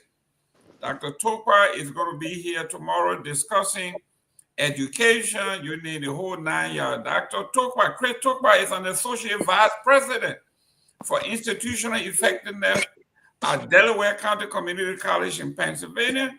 He holds a PhD in Program Evaluation and Measurement, MBA with an emphasis in Management and Information System. So Dr. Topa will be here tomorrow as our guest. Madam Dopoh, we have here Koga turns on VP Kong months after winning Senate seat. Few Mr. Gayman, I beg you, before going on our topic, I thought we will bring a lot of discussion on it, but before going on that topic, there's a video, I think Myean sent it to you, about a lady that was maltreated. No. Myean, please send Myean play. Myean played that video where the lady, so a lady was maltreated. She was manhandled. She was tied up because according to me, what it said. It said that it happened in Bapolu. It said,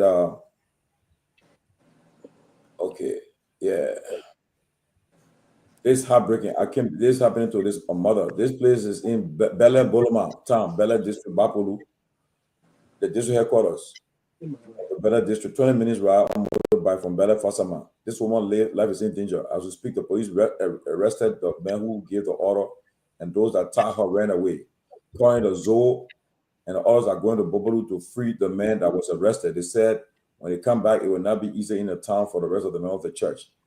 They said, so according to the source, she was asked to clean around the zoo house. She refused and decided to tie her. I already can play. Then we'll talk about it quickly for move. I beg you. Yeah. Play that video I sent you, man. That's terrible. We just talked about this here the other day. Yeah. Where people are using the traditional and whatever tribal laws that they have to supersede human rights. How can you tell a person who is not a member of your sorority or your fraternity to go and do manual labor, and the person said no? So you take a matter into your own hand, tie them up. It reminds me, those of you who were in Liberia during the Civil War, they used to call it tape the person. Tabe. I mean, can you imagine the you also in Liberia for the war, eh? I was. Oh, you were there? Oh, okay. I know what tabe is. Only Gayman never experienced. No, never. The only upheaval I ever experienced was the 1980 coup. That was it. And they said the coup was nothing compared to what you guys went through during the Civil War. No, sir. It was. So in Myean, if you're there, please cue the tape and send it. But while Myean is queuing it, let's go to this topic here. Go ahead. Nagbe and the chief, you can look at this topic. No cars, no bikes, bunk LDA fights, drug war on foot. Well, like I said earlier about that drug issue, I think the president have taken seats of it. I think is embarrassing now. So they're about to make sure that he tackle it because it's a serious thing. The fact where the people are all involved now, getting involved, they're catching other men on recording, trying to free his daughter. Mr. Nagbe, this one, how can these people be fighting drugs? The drug dealer got car, the drug dealer got motorbike, the drug dealer got everything, and the LTEA is on foot chasing the car. What kind of country is this? Yeah, they said they sometimes have to take money from money change or credit money to transport themselves when they get a tip off. Can you imagine that? And they go after these actors on a rented bike, and sometimes the bike will break down, and they will have to trek on foot. I mean, how serious is that? You're talking about bunk in this central Monrovia. You're talking about people coming from Lofa way, people coming from Nimba way. It's centrally located. Bunkan is very, very. I got a question. Real quick, Sarah. We discussed this 2 days ago, where they went to arrest the drug dealers, right?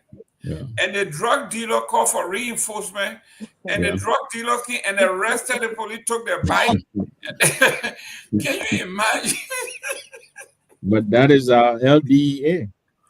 But, I know people say we're laughing, but just imagine The police called, the LDA called for backup, the drug dealer called for backup, and they came and arrested the LDA, took their bike, took their cell phone, and what happened?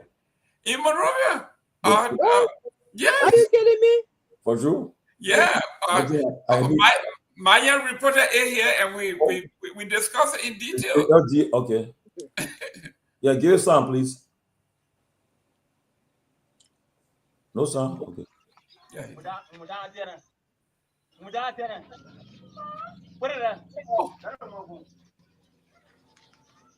Oh. What kind of trouble is this, my people? Oh my God, what kind of trouble is this?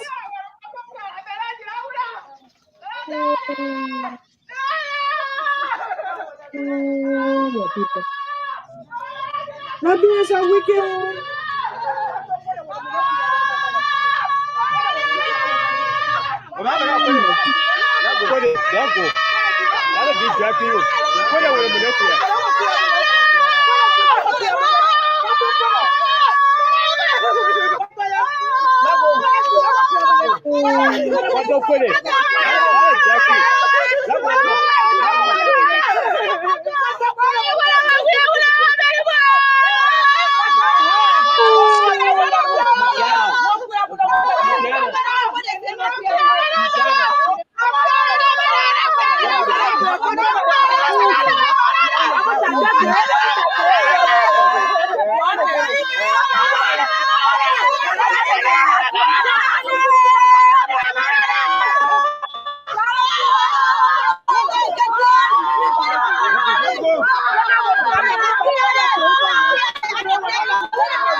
Jesus.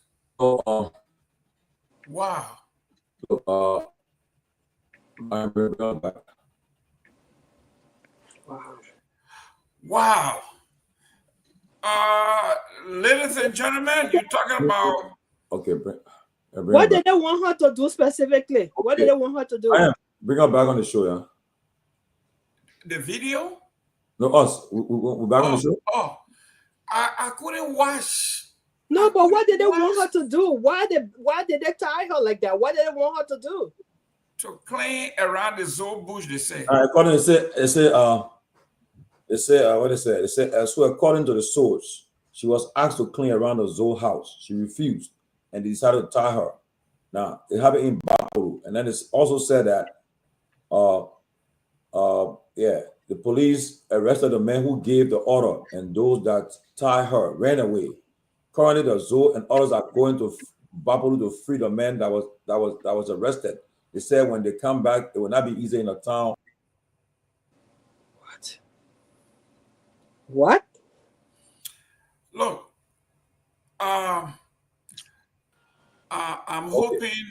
Okay, you see, you guys, and now this video, all Mr. Gayman, Mr. Nagbe, Sarah, you also send it to all those you know.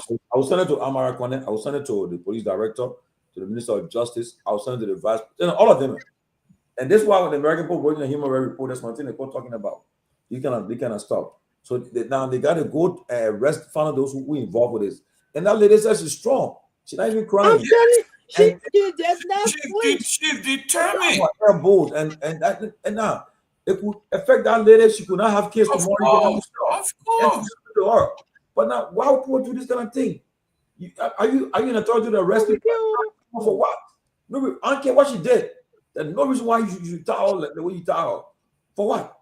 And they have babies there, standing babies. Oh, look, you know, this morning I was watching TV when the shooting took place in Minnesota at the Catholic Church, and they had a 5-year-old boy today talking, a 5th grader, to explaining what he witnessed, how the gunman shot them, they got on, they ran on the pews, and all. I mean, these children are seeing all kinds of things. Like you see children in the village, they're watching what's happening over there, and people think it's right. No, I mean, who gave you authority? Then it's those that are going to free the man. So let us all take it upon ourselves. Send the post anything to us. They send to Peabody. He just sent to me, Janadu. He's in Liberia, and now let us take it upon ourselves to share it, to advocate, to push it forward. Let them be informed. Let them find out who did this. Let them bring people to justice. It could be one of our relatives tomorrow. We'll never tell. I'm telling you. It's not fair. I'm telling you. I'm telling you. Send it to me. I'm going to send it to my contact. Why people will be I'm going to send it to my contact at the U.S. Embassy in Monrovia immediately. I'm going to send it to them immediately because this is barbaric. It shouldn't be happening today, Liberia. This is barbaric. And I hope my brother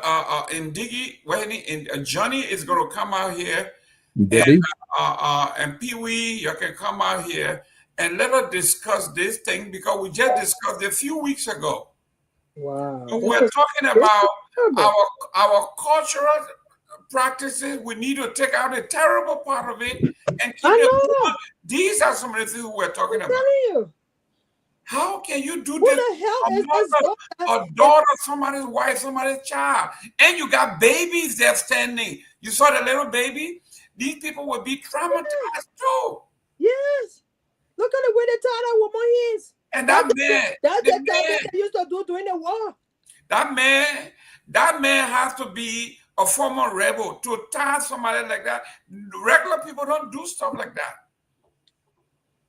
And that Nagbe, people who experience it, they say it cuts off the blood flow. Of course. Yeah, and yes. Soon you will start losing feelings in your finger, yes. Your fingers. That is like Sarah is here when we talk about tourniquet. Yeah. Yes. That's it. To stop the bleed. That's correct. Yeah. Shouldn't yes. be happening. Yeah, when they're drawing blood and stuff, they use that tourniquet tie, to pump your vein up to get the vein. And if you get a major injury to part of your limbs, that's what they do when they're getting ready to amputate your leg or your thumb, because there is no blood going below that, and every nerve dies in that area. I can confirm it. The police director just acknowledged my message. So I sent it to him. What kind of wickedness is this? So I sent it to the director of police, the justice minister, all of them, even the press secretary to the president, all I sent it to them just now. So I didn't see it. I mean, how do you justify, for those of you who are member of the both societies, come on here and tell us, how do you justify something like this? We don't, I think Johnny was here, he said, you guys, you're too westernized, you want to get rid of our culture. And this is not our culture. I don't care where you come from. This is the work of Neanderthals, people who are before human beings. I'm telling you. These are not human beings. These are Neanderthals. They are not human beings. A man is treating a woman, a mother, a wife, a sister, somebody's child, and that woman, she deserves. When you're talking about gallantry, this woman is saying, you are not going to intimidate me. You are not going to make me, you can kill me. but you're not going to make me do what I'm not supposed to do. And you could see it in her face. That is the courage of I said defiance. that did not flinch. I mean, she didn't even shake. That is when we talk about defiance. She says, "You can do this to me. I am not going to succumb to you." Right. And another woman came there and picked her up and slammed her to the ground. Another woman. What kind of? Amen. Our people. Yeah, our people. They are brainwashed. Or You're going to sit there when the Congo people call you a country something, then you get upset because you are uncivilized. This is the ugly part of our culture we need to get rid of. You are uncivilized. You are a beast. We need to get rid of that. That part of our culture we need to get rid of it. You have not transitioned into civilization. You are Neanderthal. You are still back there. This part of our culture needs to go. And hopefully, Mr. Kamara, who is the senator for over there, does not take his position over what's happening to human rights abuse. Amen. Wow. I just sent the other people that need to be said. I hope you Senator Kamara. I just sent him too. And what is the woman that I supported? What her name? That woman, but that woman just get weak. My meat seller, the woman that I sent money for because she was selling meat. Boto Kane. And she would sit there. And she's a woman. She's a woman. She should be on top of that case right now. She should be on top of that case right now, trying to make sure that that girl gets justice. She's a woman. She's a senator of that place, and to see another young woman being ill-treated like that, regardless of culture, she needs to get on top of it. Mr. Tomalin, George. Okay, the police director said he working on it. Just got it. Thank you, Tomalin. Sarah, I don't disagree with you. Thank you, Tomalin. We don't want to hear we're working on it. We wanted to happen. Honorable Tomalin, George. Can I sponsor by any means for us to get that woman on our show if possible? Mr. Gayman, I think we don't want to make situation worse for her. No. If she got to be relocated, she got to be relocated. I mean, if it is something we can do, that's fine. But we don't want to make situation. We don't want to make situation worse for her because that's like cultural thing. And it's like every one of them are in conformity of what they are doing to her. For us to get her out here to talk. Well, I mean, at least the authorities got it. I mean, they responded. That's good. We are not going to leave this, George. We are not going to leave it. This is barbaric. It is. It has nothing to do with culture. It is. This is just plain evil. I mean, if the lady said she was not doing something for the zoo, is that a crime to tie her up? For the zoo, just to tie her up like that? What is that? Who is the zoo? Even the drug dealers are not treated like that. No. Jeez. Is Liberia actually getting better or what? To tell you the truth, we all have a lot of work to do for that country. We have a lot of work. You see, it's good. It's been forwarded to the general minister, justice minister. We have a lot of work to do. That's what to do for our people. When you hear this information, it could be, like I said, it could be anybody. It ain't gotta be somebody that well known. Yes. You know the woman from nowhere, but she's a woman who, at least now, her issue have been elevated. And let's, like the Gayman said, tomorrow I hope our guys, our boys, I will send them to see whether they can go and follow up on it. If the cause them to go Babylon, we'll send them Babylon to go find out on this case. We will do it. They ain't go Babylon. Listen, we have always said it, right? Darkness and light cannot coexist. No way. We have the light. Wherever you flash the light, the cockroaches will run when they know that these guys are here. Wherever we do, somebody has a camera around that will take the photo. That's right. They will be careful. This is not how you thank God for technology. I mean, if you were back in the days, that would have gone unnoticed. Of course. Somebody told me one time, they said, the reason why people can, you saw what happened during the issue with the money business, right? When they're trying to remove the speaker the first time. The guy said he took getting the money. He jumped from the car to run away.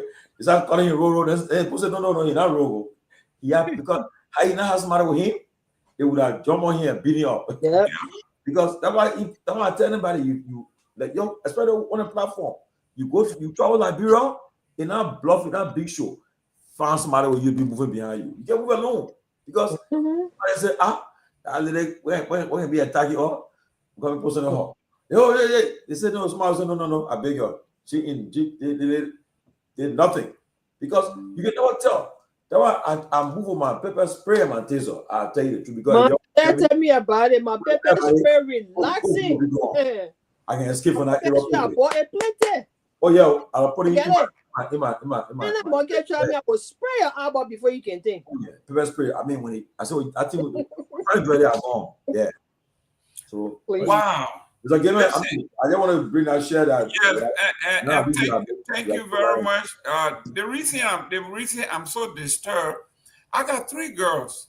I'm telling you. Okay, I think Tomalin got 3 girls herself. 4 girls. 4 girls. 2. Okay. Girls, dad. We all here got girls. We got mothers. We got wives. Can you imagine somebody doing this to your wife? I'm telling you. Your niece. Our people need to listen, man. Yeah, this and men. Please. This is what we are talking about. The abuse of women. That a man will actually have the audacity. I'm telling you.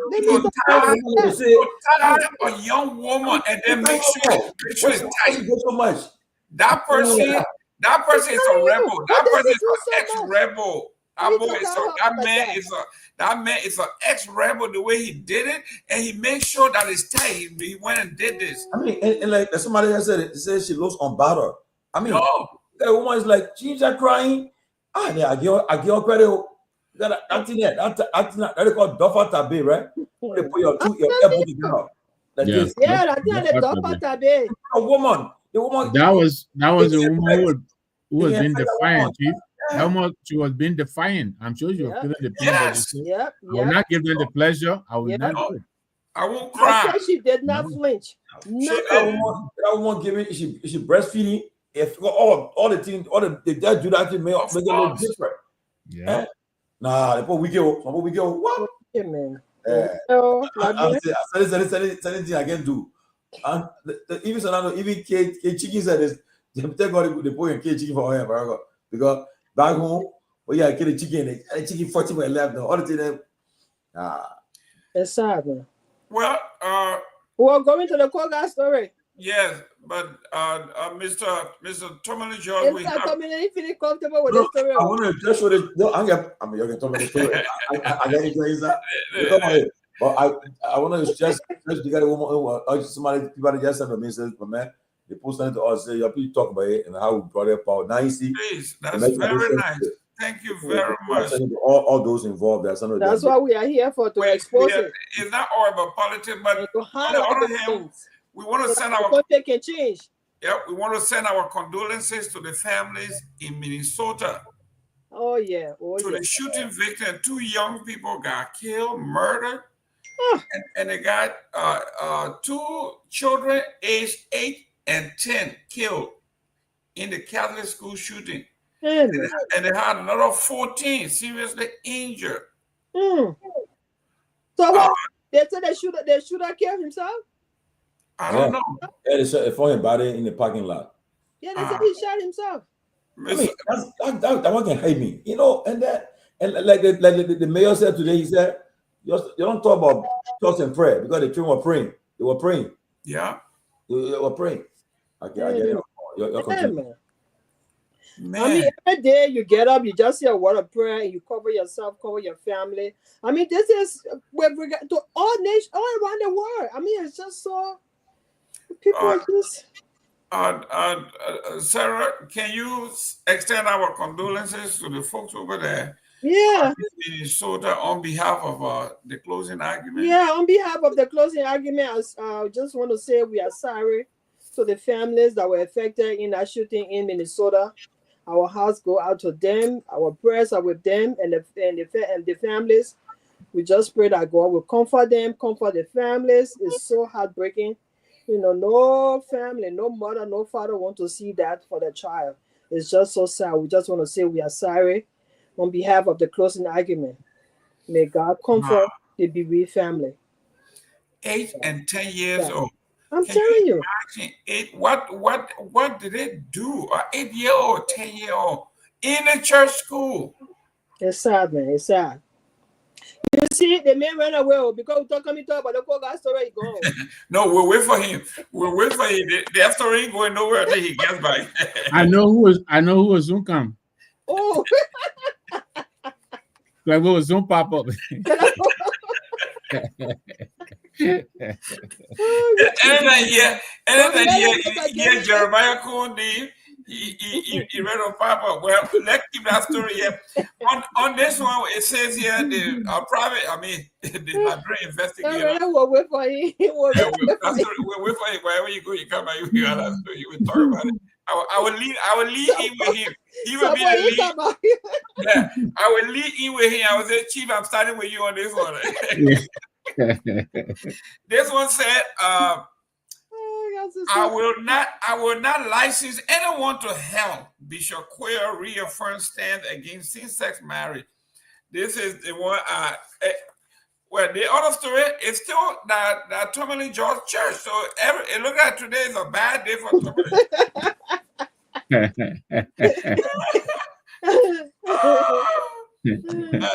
Buchanan, Grand Bassa County, the resident bishop of the Liberia Annual Conference of the United Methodist Church, Bishop Samuel J. Quayle Jr. has reiterated that the church in Liberia will never support or promote same-sex marriage. Speaking at a Region 1, District 3 Leadership Capacity Building Workshop held on the 21st through the 24th at the Wilfield United Methodist Church of St. John River Conference District Court said, I have said it before and I will say it again, I will not license anyone to hell. I stand firm on that.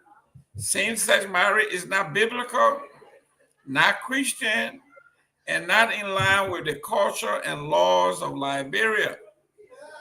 Bishop Quayle dismissed ongoing rumors as deliberate misinformation spread by individuals seeking to destabilize the church and seize its property.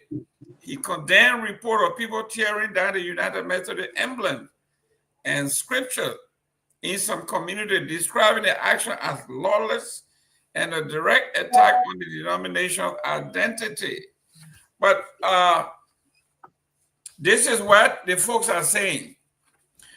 The Republic of Nigeria, the Christians, all Christians in Nigeria have banded together and they have decided to vacate the United Methodist denomination, and they have made it clear they will connive and join with any other country, any other group of folk that leave the United Methodist Church. They are willing to take them on to fight these screws.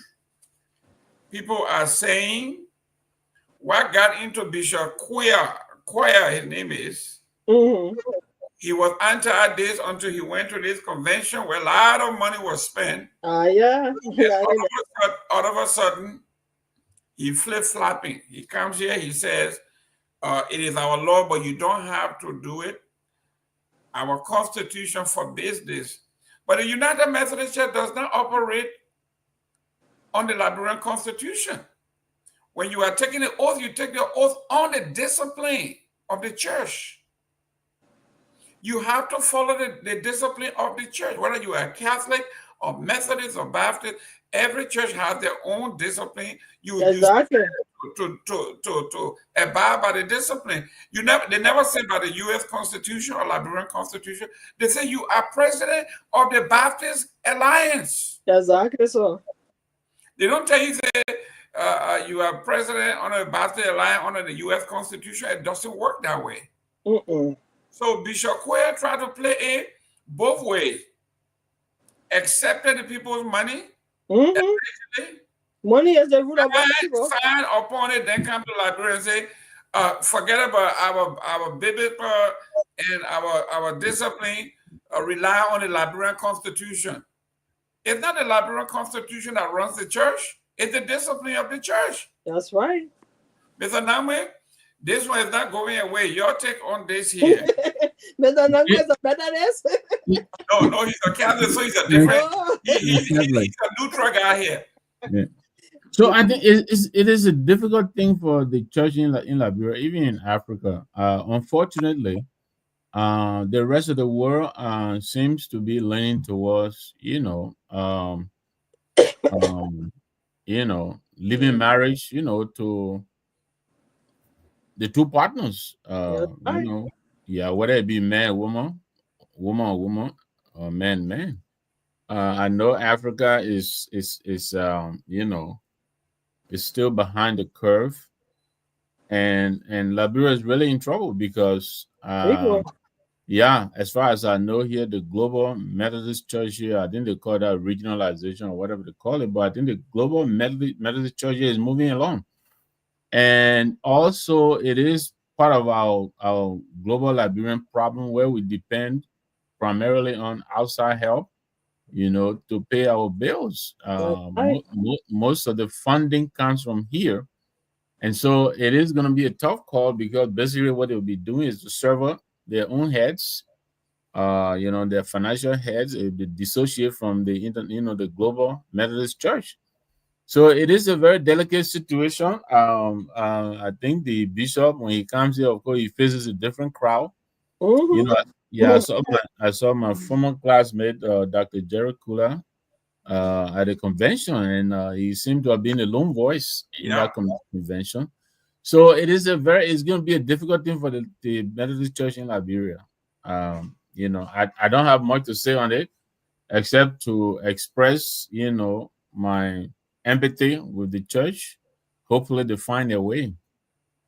I got a quick question. Is it the Methodist Church alone that is affected by this, or because they have the Catholic people? I know they've been supporting that too, but I mean, why the Methodist? Well, you see the beauty. Look at my man calling from Calabar. No, that was a joke. No, he's in the restaurant Calabar. He got a big fish. They got a big fish and collard greens and all that. I know. I better let him go because he's way down. By the way, go ahead, Doctor. By the way, there's a lot of noise from Calabar in the back from my room where I sit. It's a lot of noise. Okay. Very noisy. We can hear you very well, though. Okay, I'm glad you guys can hear me. But I just started I've been trying to come up. All my computer is gone. Our reporter, we gave our reporter a computer, so I'm only left with my phone in Liberia. Great. That's good. You look at my man Liberia. I agree with you. You're looking good. You're looking good. No, I fresh, everything. I'm really tired. I just got back from Owensboro, so I'm really tired. Seriously. Okay. But I just thought I wanted to come on and you guys been doing a great job, and just to tell you guys how much you guys appreciate it and listen to the show on my way back. So you guys are doing a great job. I just wanted to come on and say that, And also for the CDC headquarters, I drove around there this morning and it was very pathetic. Even though they had the good order but for did they break everything finally? Did they break everything down finally? Because there was some structures here up. I didn't see any structure. Almost everything is gone, even the school and stuff. I was trying to do a video today, but I didn't want somebody to come and check my phone. But I will do it tomorrow. I'll be in town tomorrow, so I'll go back there. But I know it's the law. The law is the law, but just the optics of it and to see how much we've been through. And to see some buildings that would be used, and then you have the deputy director of LPS going there, making those derogatory comments. Mission accomplished. Yeah, when I was driving back, I would listen to the conversation, so I just wanted to pop in. But guys, I just want you guys to know how much you appreciate it, and the folks are listening to you all over I can tell you that. That's good. Thank you so much, and be safe out there. Make sure you got your pepper spray and your everything for self-defense. I can push my bed behind the door, so before they get in there, they better got a bust. That's right. And tell my brother Ping I'm coming. He better get my suite ready. I'm bringing my daughters with me. Tell him I'm coming. Gus is a good guy. You know, that's my. I used to call him my play dad. I've been knowing him for the day he worked around me when I was a kid. So he tells me when I come here, he says, "You're my son. So pay anything you want to pay." You know? That's nice. great, Nice. great business. Nice. Yes. Great Tell him to I'll be meet there. you. Enjoy your organic food, your fufu and soup, cassava and gravy, plantain, everything. I had 2 Dopoh sections today, so I probably give a lot of fire. Thank you very much That's for tuning awesome. in, That's man. really nice. That's beautiful. But God, I really appreciate that. You guys doing a wonderful job. Thank I just you. want to say how much I appreciate you guys. But Appreciate it's you. about what? Almost 12 o'clock. I just got back from the town. I want to come on and just say kudos to you guys. I appreciate you guys. Okay. Thank you. Thank you, Dr. Peabody. Myean, if you want to open the line for 5 calls, we got about 15 We minutes. gotta talk that call that thing before we open the line. Let's talk about we back. But listen to this. Let's finish this one here. Yeah. This one says,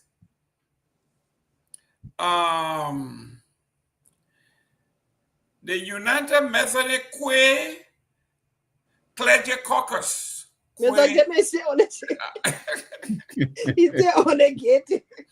The United Methodist Queer Caucus is a gay, lesbian, and other LGBT clergy. And another group called Reconciling Ministry Network Affirmative, that the United Methodist for Lesbian, Gay, Bisexual, Transgender, and Queer. I mean, it goes on and on. Right after that convention, all the organizations were legalized. Yeah. So now, after the convention in America here? Yes. Oh, okay. The thing about the gay community, what we heard, I'm sorry, I hope I didn't cut you off, Jerome. No, I was going to say that what we hear about them here is, they bring a lot of money to the table. Of course. You joking? Yeah. People got money. People got money. Yeah. So when you go to the United Methodist Church, they got all these nomenclature. They got all these things like UMQCC. That money making our pastor name. Yeah. Tell them say what those letters mean, because UMQCC is United Methodist Queer. Then again, UMC LGBTQ++. Yeah. And just keep going, but they all got UNC before it. But the bishop said he will not give anybody a license to go to hell. That's what he says. Absolutely. So, Sarah, you asked about the Catholic Church, and I was going to say we dodged a bullet because we don't get married officially in the Catholic Church. So I think we managed to avoid having to deal with that. Okay. Yeah. Okay. From ally to adversary confrontation that is going on in Nimba County. Koga turns on VP Coon months after winning Senate seat. Fuel 2029 succession talk. And say, if the vice president wants to treat me like a bad boy, I won't agree. I was duly elected by the people of Nimba. Not by the vice president or the president.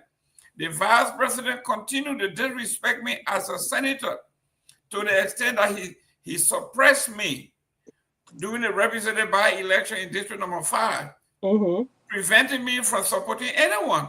I have already complained him to the president, and I am waiting because I don't care about anyone or their feelings. This is Koga. Less than 6 months after winning the Senate seat, backed by one of the country's most powerful political alliances, Nimba County. Okay, go ahead and play it, son. Play the video, begin. Roll the tape. Let's hear the senator. You better let G's business.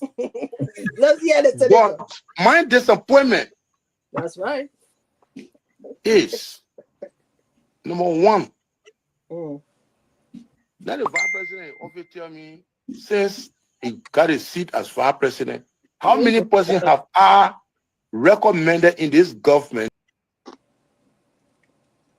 The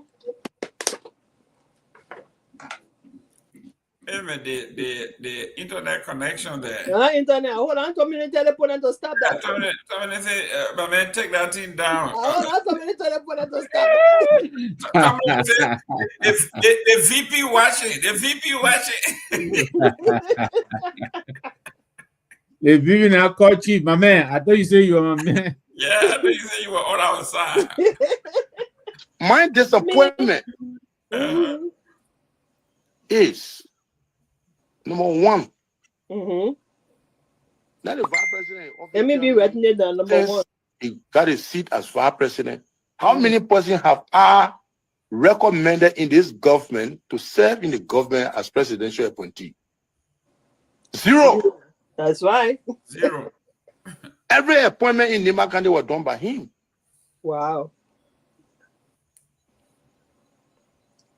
Zero.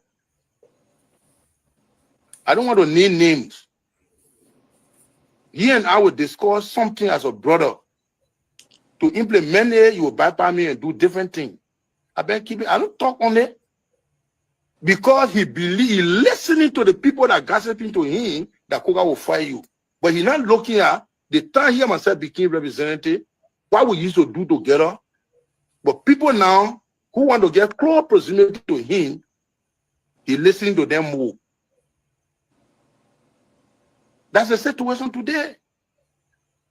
Look at what happened in this number 5. If my brother sincerely want to work with me, he's not listening to gossip. And we're working in harmony with respect to each other. You don't think he's supposed to call me and say, my man, the election here. Why you're thinking? Because you are the one over there. Anybody like regular man, I will declare support for that person. It's a dumb deal for me to knock my chest in the district and say, we're carrying the person. And the vice president said, no objection. The senator who came from there, the senator of the county say that the person, one a party mandate will support the person. But on the contrary, that we agree on something, you deviated from it. Those of you that say that are young folks over there, if I had gone already to challenge, that I will support a Gossip Mekwa by all means, or I will support Bori Badia by all means, openly declare, and he's supporting Koto. How the world will look at us. So as an elderly person, I decided to waive everything and say I will not do it. I will be neutral. My neutrality was based on endurance, but I was hurt and felt disgrace in my own district. So I'm not against him, but he doesn't want to lead the neck of Nima County. When you are elected as a senator, it is a full responsibility to take charge of the country. Not vice president, not president. That's right. Do you guys want me to sit supinely and be happy when this such a thing is going on? Then what made me senator? Even the party that the old man left for all, may his soul rest in peace.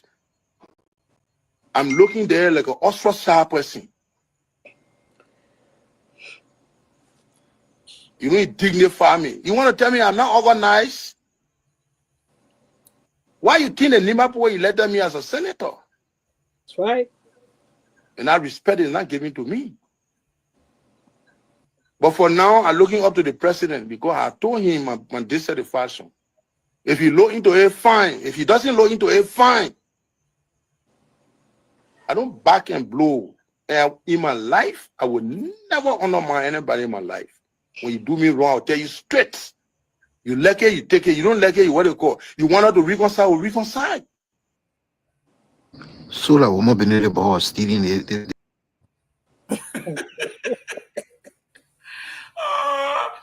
Ladies and gentlemen, this is a teaser. We are gonna lead into this tomorrow.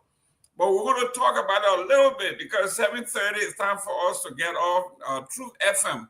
Okay. But Sarah. Yes, sir. When Prince Johnson was the godfather of Nima, he appointed everybody. Right. Everything went through him. So Vice President Kong, according to him, if he's the successor of Prince Johnson, then everything Prince Johnson did, he's just doing the same thing. He appointed everybody. He determined who goes where, and that's why he told Jeremiah Kong. I mean, that's why he told Koga. The point of correction, he's not a successor of Prince Johnson. Well, according to him, according to what Koga is saying here, if, like I say here, okay, on the story that's falling apart and at the surface, Jeremiah Kong was the successor of Prince Johnson. And whether they like it or not, that's what the man say he is. So if he is the successor of Prince Johnson, he's doing what Prince Johnson does. So this is where the problem is coming from. Mm-hmm. This is why they have the problem, because he thinks that he's the successor of Prince Johnson, which of course he's not. Koga is the one who succeeds Prince Johnson. Koga is the one who jumped over the body of Prince Johnson. Koga is the one who became the senator, taking over the seat of Prince Johnson. So this is where they have the problem is right there, right at that point. Somebody is thinking that they are, and somebody else is thinking that they are too. So at this point, what do? If they can resolve that little piece, then they'll have, a good time. But other than that, it's going to be more chaos. But in my opinion, I think Koga is right. He is the one who succeeded the late senator. He is the one who the late senator, according to his tape, the late senator called him and prayed over him and gave him his blessing. Kung was only used, and Kung had his part. He was given that vice president position. He does not have right over the country as compared to the sitting senator who's there, who was elected. He has to know that, and he has to have a line of demarcation on that. Besides that, he left the party that the late senator headed and went to a Unity Party. But still, he wants to control everybody, which is wrong, and this is where the problem is coming from. Mr. Nagbe, the papers here says Senator Koga's win was aided by Vice President Kong's vigorous campaign across Nimba's 9 districts, and it was hailed as a consolidation of MDR's dominance in the county. The narrative was that Vice President Kong has cemented his grip, preparing for 2029 bid launch from a position of hometown strength. That was the understanding. He's the godfather. He went and chose Koga and brought the resources to bear for the Unity Party to have him elected, because it was very costly and expensive election. So if I choose you and you became senator, why shouldn't I choose everybody else? That's Jeremiah Kong's argument. Not gonna happen. Yeah, it is a very difficult calculus they're playing in my law's country there in Nimba. I think the fight is basically who is the godfather of Nimba, and I think I read the write-up. The writer is suggesting, and I tend to agree, that Senator VP Kong had to go and support now Senator Koga, because there was a real risk of fracturing the coalition that the late senator had built. So he had to go in there and fight to make sure to hold it together and bring Koga out. But of course, the underlining fight has always been, well, who is first among equals? That's right. And so it is going to be difficult. So you hear Koga complaining about appointments. Basically, he's indirectly alleging that the VP is flexing his muscle, and he is using appointments to conquer Nimba and enthrone himself as the godfather. Mm-hmm. But then when you dig a little deeper, the fissures are there. The VP had already left MDR which Koga is referencing. He's referencing that for a reason. The VP had to leave because of the requirement to get on a ticket with the current president. So he left the MDR. He's reminding the MDR partisan that this man, he left us. And so I don't think we've seen the last of this. I think it is going to continue. Koga is chipping at it. And the VP has to be very, very careful. This thing could unravel very quickly, and he could find himself without a base. I don't think the UP people wholeheartedly welcome him. Now, I don't think the MDR people feel like he's a part of them. Koga is making that very clear. And so, he's going to find a way to assert himself and solidify his constituency. But so now, it looks like Senator Koga is he's pulling at the threads of the base that the both of them enjoy in them. Sarah, let me go to the chief Tomalin George. Is there a supermarket in Nimba where they sell respect, so I can go and buy respect for him? he said they disrespected him, they belittle him, they want to make him a bad boy. So if you have that much strength in the country, why you have to beg for respect? It is something that is earned. What's wrong with Koga? During the election of to replace the vice president on the seat, I had a long talk with the late Senator Johnson. He told me he was supporting his, and mind you, he and Koga and all got along. They are related though. Yeah, they had a thing. You're right about that. So he said that time he and the vice president were going through the. Well, they made peace though. Yeah. So he said, they are supporting Koga, the people supporting Yantuan, where in Yantuan.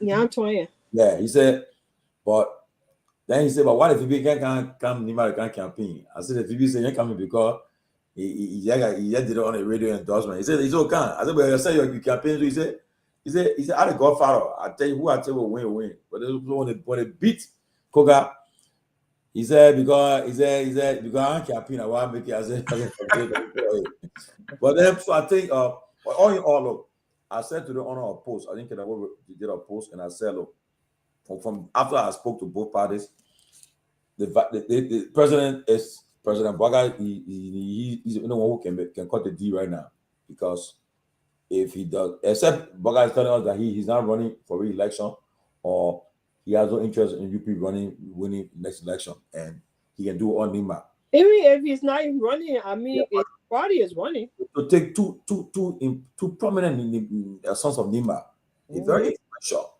Okay, they're very, very influential, and take it or leave it. Koga is popular in Nima, and the VP too. Yeah, he's the VP, so he definitely know he's known.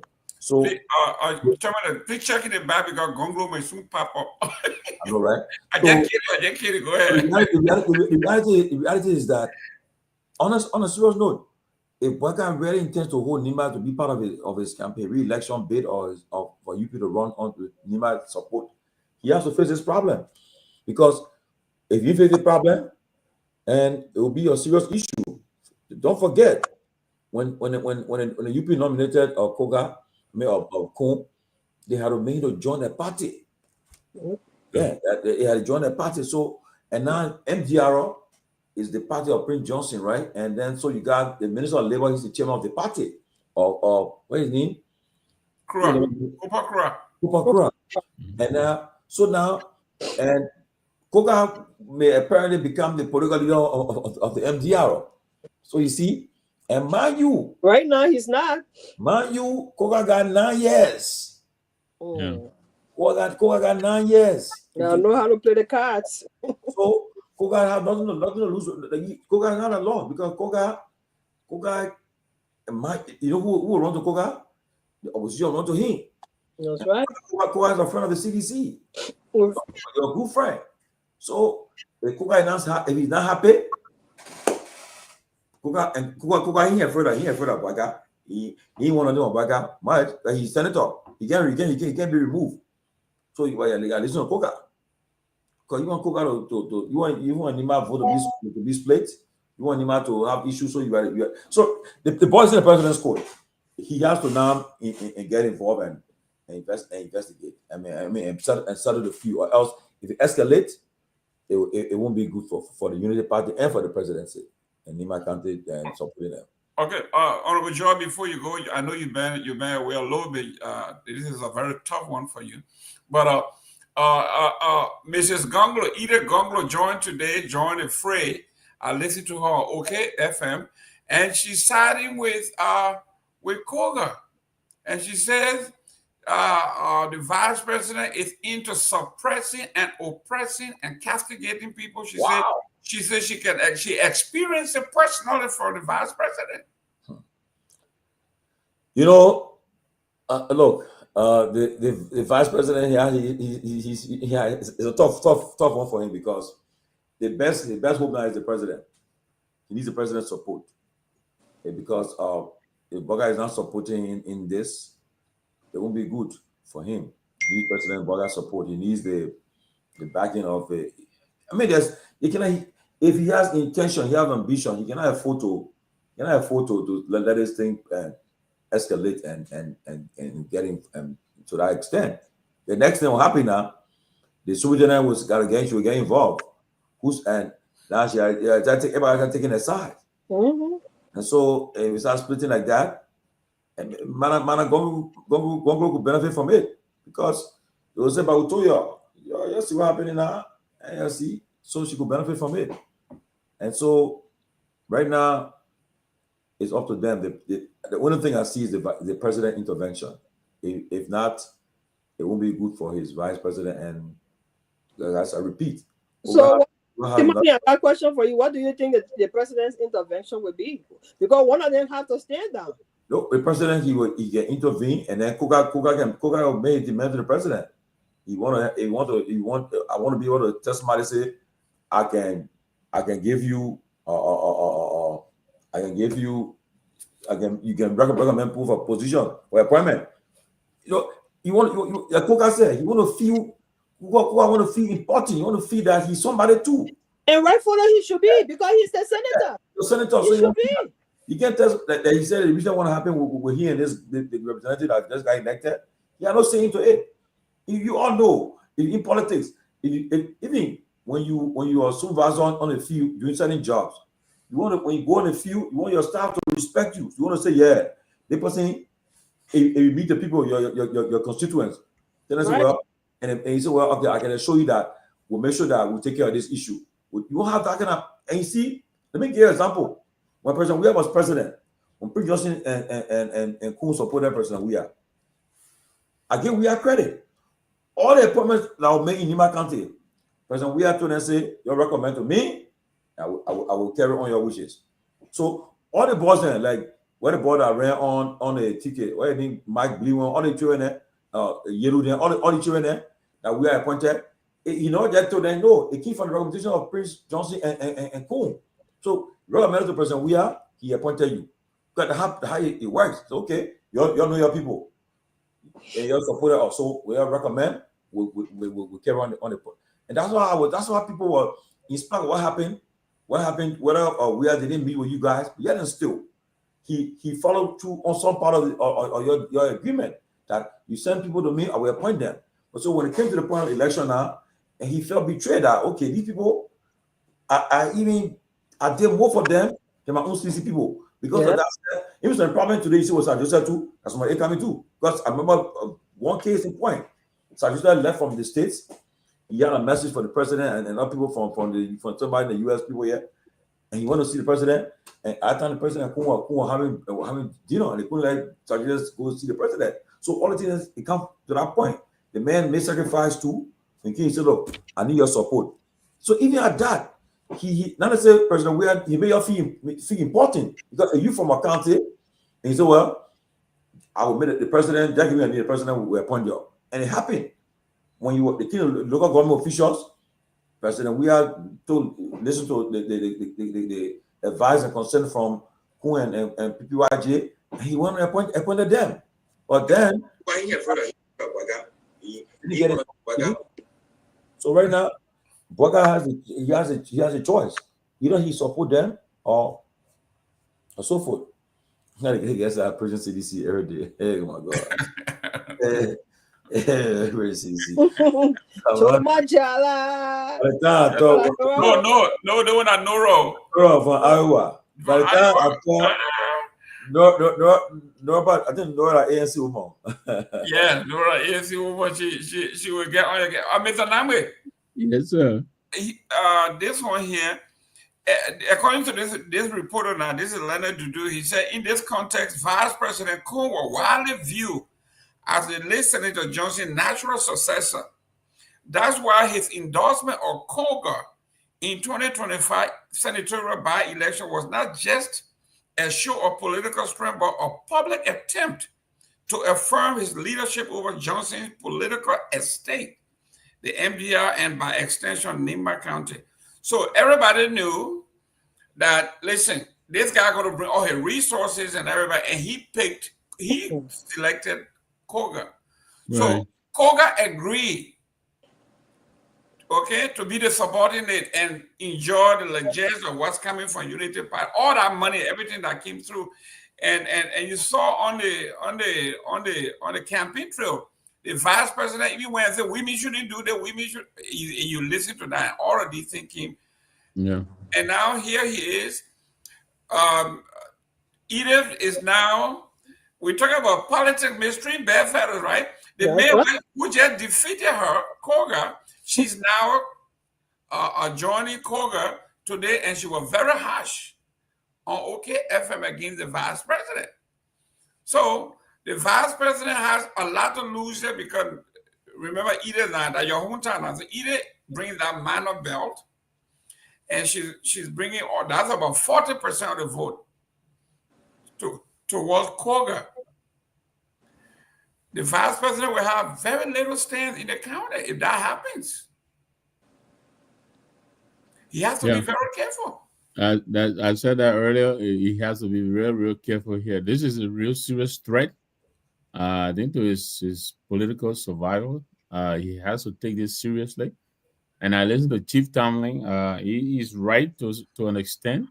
Koga is very popular in Nimba. The VP is. But Koga is popular enough not to have won the election if Kun had not gone in there to set up shop for almost 2 weeks. Kun was canvassing that county, making some very, very suicidal political comments. You just repeated some of them, talking about women don't hear and whatever, embrace Prophet Key, and he pretty much went and grabbed everything available to tie it together for Koga to win. He did all of that.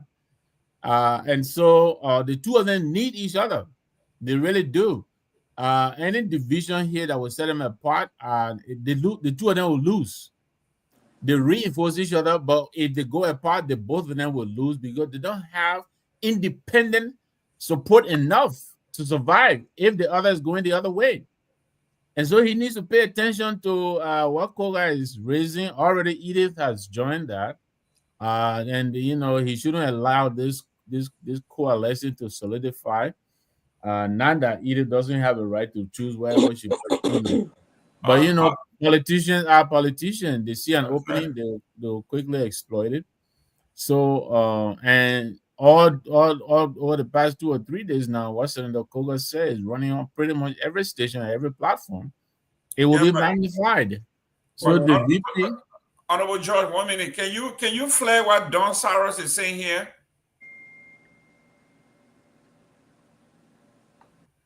Okay, he said, "It's a typical Myean feels safe to do business with Honorable Koga than Jeremiah Coon. Coon days are numbered. This is a Myean. There you go. This is a young Myean. And that is the coalition that I was talking about. Saros knows Nimba politics very well. He knows what he's talking about. And so the VP has to be really careful. He has to pay attention to what is happening here. And I know he is, because I think the VP is a consummate politician. He knows what's happening. I am sure he's already making preparations to deal with this, but he has to do it quickly. He shouldn't allow this to fester and become chronic. He should deal with it very quickly. But it is not good if the two of them continue to butt heads. they will both lose, and I think Nimba will suffer gravely. Can I say something real quick? Yeah, go ahead. I think that Koga is really hurt, and that you can hear it from his tone in that video, because he feels belittled, which is true in my opinion. Because if the VP is going to nominate someone from Koga's district, this is the district that Koga represented, and now Koga has become a senator. It was wise enough for him to have consulted Koga, for both of them to be on the same page to carry a candidate, like a united front. But in Koga's explanation, for them to have that discussion, and he could betray the conversation they had for him to go find somebody else, which is a typical trait of Kun. Kun is noted to be a person who betrays. He did that to the CDC. He will probably do it again to somebody else. So now Koga does not feel really safe with Kun, because Kun is so desperate to be president, he will go above and beyond to do anything. This is Koga's point, and I think he's right. Well, gentlemen, let's look at the perks of being the VP, right? Second in command, the perks, having the proximity to the president, having access to the infrastructure, having access to the resources. Right. He could use his connection to crush Koga. In what way? The vice president. But I disagree though. Koga is not be doing it more bad. Koga is a radical. Koga is a politically servitude. Don't see him like that. Koga came to the States here. He met with cross-section of people. He had a Koga dance. And then number two again with Koga too, you see, the fact of the matter is that Koga has something to lose. That's the reason why you see being elected official is better than being appointed. When you're appointed, that's why you see at Prince Johnson's funeral, the border went inside to attack the people, and they fired him from where? They fired the MDR. NSA. Yeah, they fired him from NSA because you're appointed when you serve at the will and pleasure of somebody. But when you elected, you don't care, because like people. When the time you get worried when it comes to election time again. About Koga got elected, he got 9 years to complete. So he's there. 2033. Yeah, so right now I think he's the one that, as I said earlier, he has nothing to lose, because he will say what he want to say. And if you already notice, the VP, I think the VP has been very measured, very careful, not breaking silence. But if they continue that day, Koga keeps on. In fact, I invited him today to appear on our show. Hopefully, if he comes, he committed to come. So let's see what happens in the coming days. But what happens is that if Koga is talking and you're not talking, then it's a problem. It will come a time he has to break his silence. That's exactly what we're saying. There's some kind of truth somewhere. You gotta get in front of it. Yep. Yeah, and you see, that's what I tell politicians. You got to be friend of the press. You see, friend of the press, because right now you want to go to a comfortable platform. Right now, if you go to Ministry of Information, then you make it worse. You go to Clarino there, you make it worse, because Koga has the liberty to come to any of the other platform. You go on Spoon, you go on TCA, and he make his case. So I mean, as I said, come back to the president. He's the one who can, if he really want to know that he won't bring peace, then he can bring peace. He can call them together and say, look, what's the problem? Yes, they said I'm talking. Other than that, Koga is the one who has nothing to lose in his whole case. Sarah, Koga is complaining that he has spoken with the president already on several occasions, and it looks like the president have ignored him. He has not called him. He has not said anything. So he refused to be a bad boy.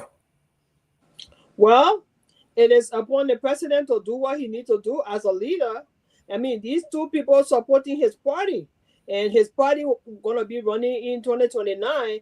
He needs to settle this case, or else it's going to be bad for him. Already, the two people supporting him, we're still going to get something from Nima County no matter what. And so if he doesn't settle the case, that makes it even better for us. That's all I got to say on that. Okay, we got Don Saros is saying something here. Can you flag that? What Don Saros say? Yeah, Mr. Nagbe, if President, we are nominated Koga as his running mate in 2029. Oh, Nima will fall to CDC. Yelu, Ide, Kwiwakpa, Donna, Gompu, all the prominent Gio and minor guys will support the ticket. Besides Cash, Kong has no stronghold in Nima. Wow. That's deep. That's deep. That's deep. Introducing something that is deep. Tomalin, you want to be on this show? What's the nigga coming later? Huh? Tomalin, Joe, you want to be on this show? Who show? What show? Oh, no, when they all come in, I want to be part of your show.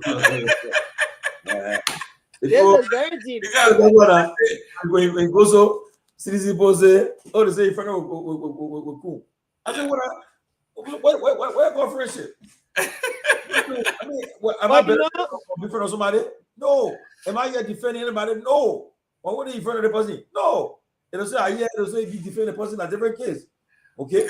Because Don Sarah is a very analytical young man. I'll tell you, I have benefited from President Weah than any politician in Liberia. Nobody, I mean, from you. I mean, from you. So you think I will put him aside for somebody else? No. When it comes to that point, no. At least President Weah, he treated me with respect. The man sent for me one time to go to Liberia to go to open up the park. A guy on a plane for 7 days. Went to Liberia. They pick up me from the airport to the hotel. I was treated with respect and everything. Now, you know that. Tell me now. Let's go chill. We chill, you know. So he's my friend.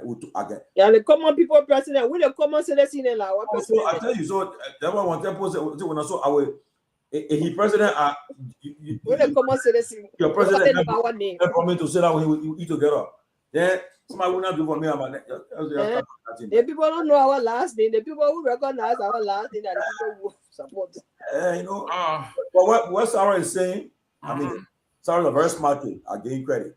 He understands Nima politics more than anybody I've seen. Now, understand politics. I get it. I take Sarah's and analysis or Nima politics or Kehleboe energy.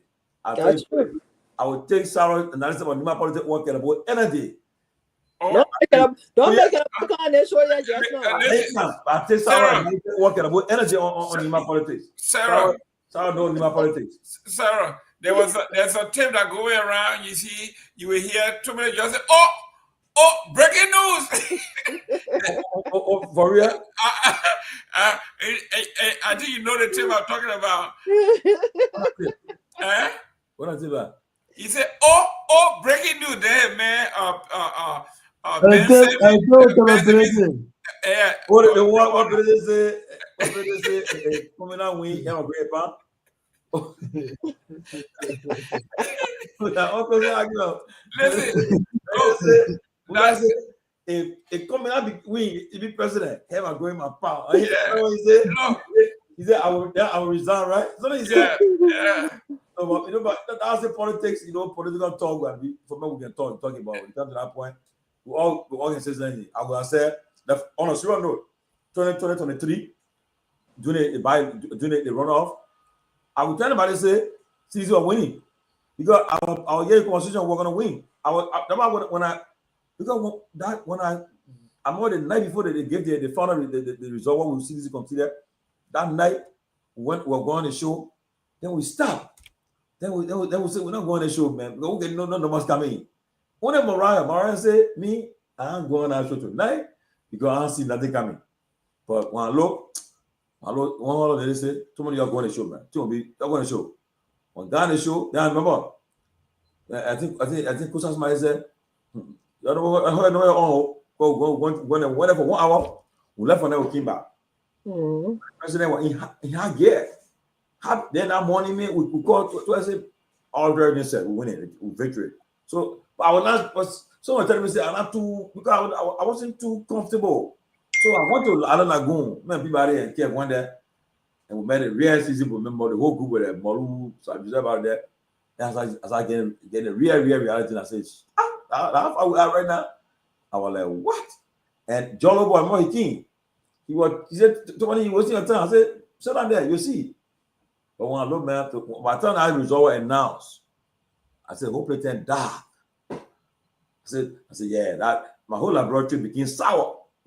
Yeah, it was sour. When people say, oh, they give you money, your food. I said, you're talking about garbage. Who give you money for what? Anyway, though, these are experiences we have in our politics. So a part of it. That's what I'm saying. Right now, to get this SAR now will be hard. You gotta know where you're going before you take a SAR. Yeah. Yeah, so you gotta be careful. Everybody that sent me that tip over 10. That's how I called Ben. I called Tomalin Joyce. Tomalin Joyce is a flamethrower. He said, oh, he said, oh, now breaking news. Oh yeah, because but you know, on a smell, right? Maybe Musa was looking at something that was calling breaking news. Yeah. Because I'm sure Musa said coming out. I was like, what? He said coming out win. Help. I mean, I said, so it was like maybe the thing Musa was looking at we couldn't see it too. You know, right now, ain't all of your show say Musa is next president from when you're talking. The next president. So yes. Let me welcome Seleke. Your closing statement, please. Your closing statement. Your closing statement. We're about to go. We'll be an hour now. Listen, the Vice President, Honorable George, this guy they call Michael Yento, put his statement up. Vice President got his own supporters here now, and they're making sense. Listen to what this guy is saying. It's a little lengthy. What he said? As a son of Nimba and leader of youngsters from across the country, I do advise BP Kun to rethink, revalidate his recently alleged attitude towards Honorable Koga and to reflect on how Nimbayans hold together in terms of difficulties and challenges. Mind you, the cultural politics of Nimba has quote unquote been launched that VP Kun is not in the interest of Nimbayans, and based on such, he's not liberating the legacy of the late PYG and etc. He needs to swiftly perform a role that determines. Wow, man, that's a strong thing. He makes a strong point. He makes a strong point. Yeah. Yeah, he makes a very good point. I mean, what he's saying, Mr. Gayman? But look, put colleague matter what he's saying here. Please put it on. Let's read it. Okay. In practice, the VP is more influential than Koga. It's true, yeah. But listen now, the senator needs to understand that VP Kun sacrificed so much to get Koga elected. Because should not let power get to his head because he's not. But listen now. Right now, Mr. Pato. These are on the minds now. The only authority the VP we got right now over Koga, except where the president becomes incapacitated, he becomes president. But right now, he's president of the Senate. He presides, but yet and still, Koga can still survive. Koga is an elected official. Elected official for 9 years. And so forth. Now, the only way the VP can have a leverage over Koga if the president decides to take a side. The president decides to say, okay, I will take the side of the VP now, and then Koga will be just senator. He will have no connection in appointing people for position in local authorities.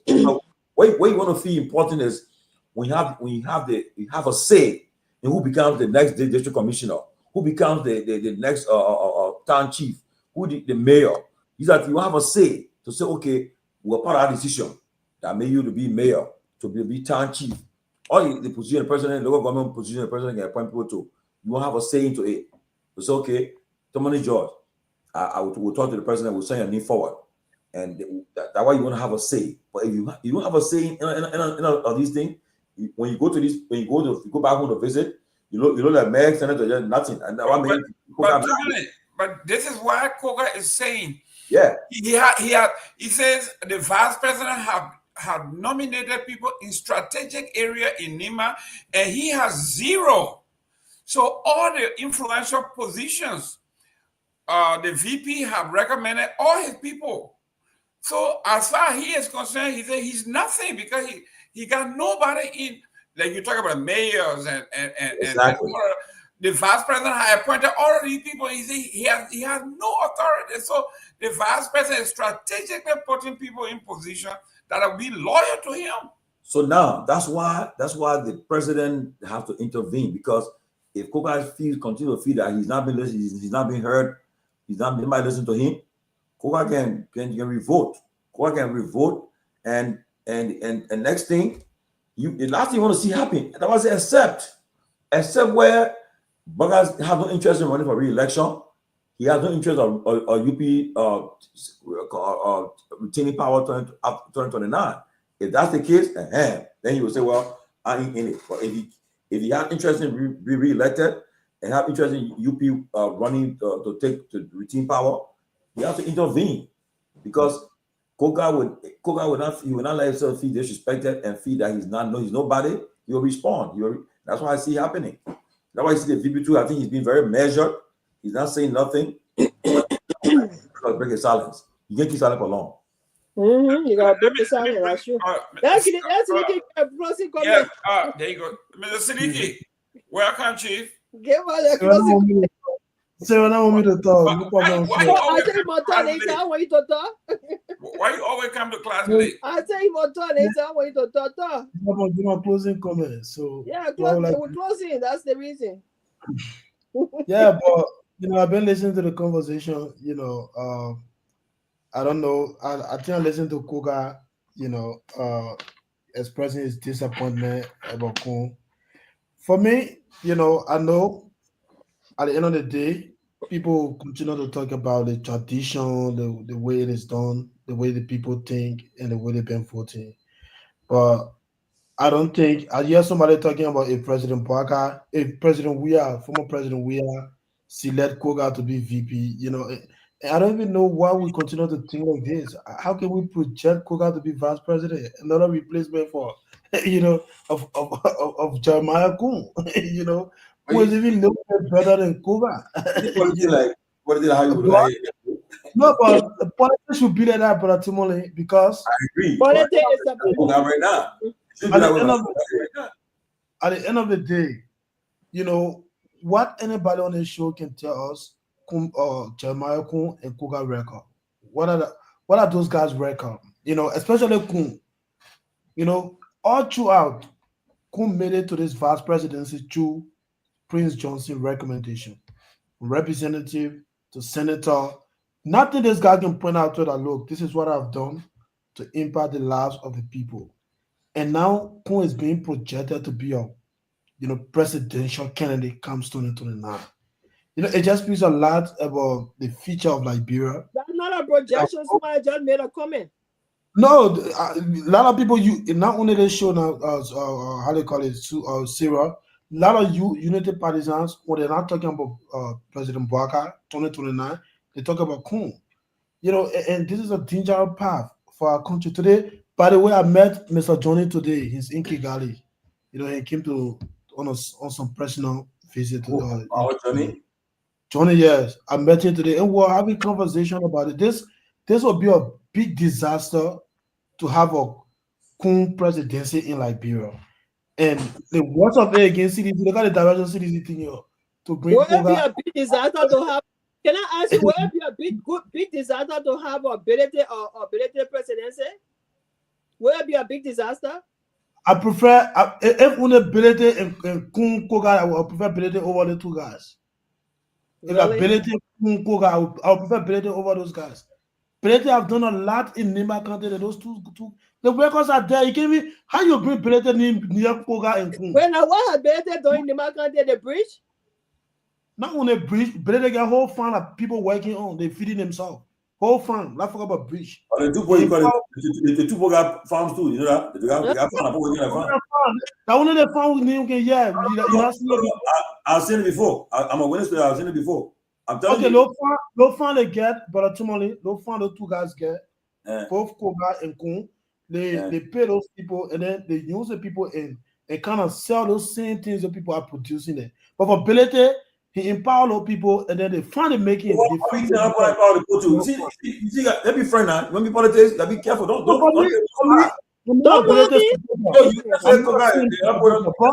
I want us. Look at the conversation we're having. Closing argument. Nobody. Closing argument. If not one of the maybe 10 biggest online show in Liberia. It will be part of the top 5. So for us to be making a kind of projection, talking about Koga, being vice president, Kun being future president, for me, I don't think it will help our country. The fact that this show is being really on radio, voters are listening to this show. We shouldn't even be making a kind of projection. It is dangerous for Liberia future. In Liberia too. You have people, you have Bronski in race before, you have commies there. What? No, in a real country, you think coming and Bronski should be at the top, right? But as a real country there. No, but again, we can't give up. We can't give up, brother Tomalin. We can't give up. We can say because the people then we kind of use so send a new. But Seleke, if you want to downplay other people, if you want it's not being really guilty. They're going to downplay yours. No, I'm not downplaying Sarah. Yeah, but you can look at and say just tell me what Koga and Kun got to offer Liberia. Just tell me. 1 minute, right? Yesterday I saw a post. A lady from America went to Liberia and she met Prophet Key. And get on that post, it was 2,500 people already now likes on it. But imagine now, left from America to meet Pastor Prophet Key, and she was displaying, was happy to be there. A man who his history, but she was displaying with him and celebrating. So tell me now, you get how many person got how much attention that post got? Or 3,000 like that post got. But that end of the people now, serial people that we talk about, to be serial people, then the rest on just now, you will find less than 100%. That the country we got. So when you talk like that, the country you got, in order to get to that point, you gotta work with the people you got right now. Work to get to that point. You see it? I gotta understand. Even the people don't get anything to offer much well with them because of numbers sake. What do you mean they got nothing to offer? What do you mean? That's the thing I don't care about. I don't want to say what is both Koga and Kun record? That one me I want to know. What is the two guys? Koga got re-elected recently based on tribal sentiment. Koga could not even tell the Peabody what he would do as a senator. Like what Koga is crying today on radio because the men who supported him to preach that tribal politics, now he's feeling betrayed by the men. Koga could not tell the people of Nima, look, when you elect me as senator to replace Senator Johnson, this is what I would do. Everywhere they went during the election, they say woman cannot be senator, Gio, Mana, this is a 2 chapter. That's all that applies from there. So what for me, I just want to know what they get to offer, what have they done? If you have that kind of a mentality, you can't say a candidate to go anywhere because guess what? The country is where it is today because of leaders of the past. And right now, in order to get to that point you want to get to, for instance, the example, when the CPP work, then the CPP time, what the people say, oh, commission do the opponent, but a commission do the opponent, who you do it? They will say, the man selfish. They will say he this and that, but he had to do with people then to get the way he want to get in the country. Okay, even and now, the commission want to run 2020 now. If you see you get all the people that are perfect and no problem with them, they're different, you will not get to that point. So we're not looking for perfection, brother Tomalin. We're not looking for perfection. At least we should get people who will discuss the substance. Let's see what you see. How we can provide jobs for Liberians. How we can, invest. How we can invest in the economy and provide better healthcare for Liberians. That's the kind of conversation I want us to have. But not Koga. Listen to Koga. You have not made no appointment. They may betray me. Seleke, all the thing you're talking, and what Joseph Walker said, they will get free health care, free this, free that. No children will be selling. Yes. Okay. Tomorrow come back. I will show the video because mine is not here. You have any message? I same popular thing they were following again. And this is why we are where we are today. The Baka, the man at 80 years old, you not get nothing to steal and blah blah blah. That's the kind of sympathetic, rhetoric they are passing around with during the election. So Baka didn't have any message. So for you to even say Baka said, guess what happened? Almost 1.5 people like the man. Guess what? How many elected Boga? Ain't here because that the country we got, brother. But we can't say that the country we have Brother Tomalin and we say we are going to follow that kind of rule. We can change it. Our voice matters. We are members of the estate. We can make a difference. We've been saying it for how long? We can make a difference. So if we say that how the people used to doing it, so we on the show or on a different media institution, we should be sending that kind of message to kind of encourage. We will not support your candidate. We will not support your candidate. You will not support our candidate. That's it. Sarah. I'm not talking about Canada yet, Sarah. I'm not talking about no, we're talking about you saying. It's way better than food or listen to this. Listen to this. Listen now. What we do is for you. And you can't just be sitting there and say anything that people do. Yeah. No. It's going to change. It's going to be for your children's future. We can hear you. Let me send it to you. But Joseph Bagaza talking so nobody can hear him. So why you go play the man? Nobody will hear him. I want you to listen because we can do the 100, 78 years old. Other countries are moving, and then for us we say the Kehleboe news are doing it, so that do it that way. So how? No, you said Joseph Baga didn't say those same things, and I'm telling you. No, you said Joseph Baga promised free healthcare. I want to hear that. You said Joseph Baga promised free healthcare. I want to hear that. Yes. Yeah, let me listen to you now, please. It's not all right. Whatever we will change. What we do is for you. And you can't just be sitting there and say anything that people do is all right. It's not all right. Did you hear him say that? It's going to be for your children's future. You hear that? Everybody. I'm going to hear it to future, Mr. Gayman. I'm going to hear it to future.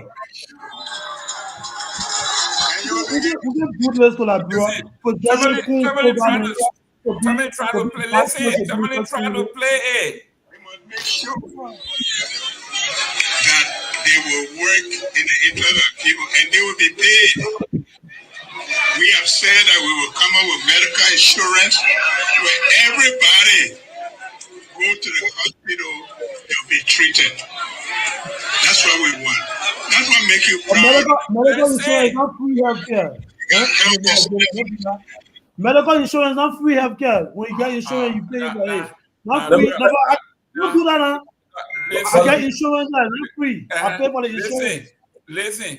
When everybody get free medical, like you said, everybody get medical insurance, free medical insurance. That's health care. No, he said free. Medical insurance. Mr. Gayman. He said free. How do you say medical insurance and he said free? He said free. That's what he said. So he's saying the same thing that you are saying. Okay, I look at Garguah. Even the Garguah promise. I said Garguah said it. So anybody, talk is cheap. Anybody can say anything. This man said he would take the children from the streets. Now we just read here that the street peddling had even escalated. He said there will be no this, no that, and everything is. Okay, Mr. Gayman, let me make my last point on this. Maybe Sarah can come in. Since she's going to close. Anybody can say anything. I agree with you 100%. This is why, the Constitution of Liberia says, once you are 18 or above 18, you get it right.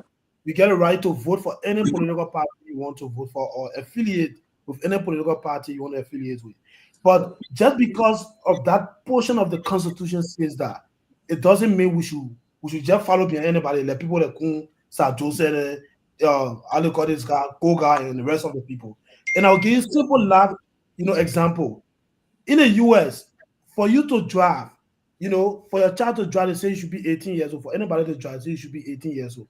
But just because your child is 18 years old, can you go and give him your car key to drive? The answer is no. Your child must know how to drive before you give him a key. So for us to vote for people, for us to listen to people saying we'll do this, we'll do that, let's vet those people. They are capable. They are capable of doing it if they have done it before. But that's a procedure. But when I come and say, because I'm just reading this thing. You gotta a comic gotta manufacture new human beings. So let me You're trying to misquote me. You guys are trying to misquote me. I'm not saying everybody in Liberians are bad. no, this is something right. Siliki. But what I'm trying to say is that we should not, as members of the folk estate, this is a big platform. We should not be sitting on a platform projecting Jeremiah Kun presidency. It's Why not not? good. We can talk, If but we we do can that- sit on the if we do platform that- and if we do that, protect good. Benedict. If we're doing it, Presidency. Mr. Gayman, if we're doing it, let's do it like form where maybe he get an agenda, he get a message, but we should not be doing on a tribal land. The man was accuse you of being tribal land too now. But you doing it on tribal land. Accuse you of You being doing it on tribal land. You You are doing it on tribal land. You said better You are doing it on tribal land. Yes.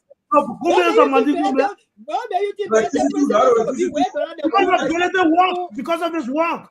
So please, not for you, not for everybody. That's I have not seen his work. I have not seen Benedict's work. What kind of work Benedict not do? No, you trying to. A lot, Sarah. Please. You can compare Benedict with I have not seen it. I have not seen the work he's done. Where do you want me to I start? have not seen his work. Where do you want me to start? Listen, the work that Musa has done and the work that Cummings has No, done. Listen, we don't want to come here to say that we want to diminish what Cummings have done to elevate what we have done. But other people have been doing so work. What I'm saying here, if you don't let Koga or you don't let Kun, that's fine. But you can't say they have done absolutely nothing and that people keep electing them like exactly. Why will you downplay other people's candidate because of that? That's wrong, and that's bias. Sarah, you guys are opportunists because they say you are the opportunist. You are the opportunist. Because they say CDC will carry Koga, so now you look at it, talking. Of course. We've been saying it all day. This is the mindset CDC is not thinking about Koga. For your bias, the fact that you want to be biased on this platform is why we have to correct you. CDC is not thinking about Koga. I'm not correction. I will take correction. You are very biased, CDC. You need to stop that. You guys are desperate. You can't wait to come out of power. We desperate. We desperate, Moneya. We desperate, Moneya. Are we desperate, Moneya? We not desperate. We ain't desperate. We not desperate. You ain't desperate. Y'all want more desperate. Siliki, I'm telling you. More desperate. Siliki, I'm telling you what I'm telling my CMC folks. You may need wherever political you can come on here and then you will need somebody. You will need either one of these guys down the line. Don't make your job hard. Be measured because you don't know who you will want to partner with at the end. So be careful how you speak. Be slow to speak, and when you speak, be measured. You just never know who you will need to be partners with you. Okay. I just don't want to go after Benedict because Mr. Nagbe. Oh, the truth is Benedict will lose his district seat if Koga wants him out. Despite the fact that Benedict is a Madingo man, nobody can entrust him. I no longer trust and believe Sarah's analysis from tonight. So they gonna come in with it. But look, let me tell you something. It's because of people like Sarah. You want to take your comment, but you want to take your comment. But we can discuss people in the we can discuss character, but don't go to the main trap. Because this line is Siliki, if we don't discuss those things, then you are not realistic because it is real. The people will talk about everything, and you know we all do, including yourself. Exactly. What do you want to talk about? I've never mentioned anybody trap on the show. I would never do that. You don't have to mention the trap, but you mention other things that people will find to be bad. What I'm saying here, there's no one party can win election in Liberia. No, Lee. We will need partnership. You will come on here and then agree other people. You think when you want to join them, we will need partnership. Let us, like I said, be slow to speak, and let us be when we are speaking. Let be measured. I said it to my CMC people. I said it to the CDC people because at some point, you see now, look. Kehleboe Gongloe of all people is now partnering with Koga. These There people you just had go. a terrible election field. Seleke doesn't understand. He doesn't understand that. Oh, the breeze stream, bedfellow. You think politics is what you see. You gotta go beyond what you see. Let me tell you now. You got to go beyond what you see. How that kind of politics? How that kind of politics after 178 years old? How you? Okay, send it away. But listen, I mean, Seleke, I agree with you. Two parties dominating for 18 plus years. The people keep even common running water will not get in the country. They always say not about politics. So you won't know about politics. What's the difference? I'm coming to bring the running water. I'm coming to bring the running water. Even in common election, say the security will not be playing abroad.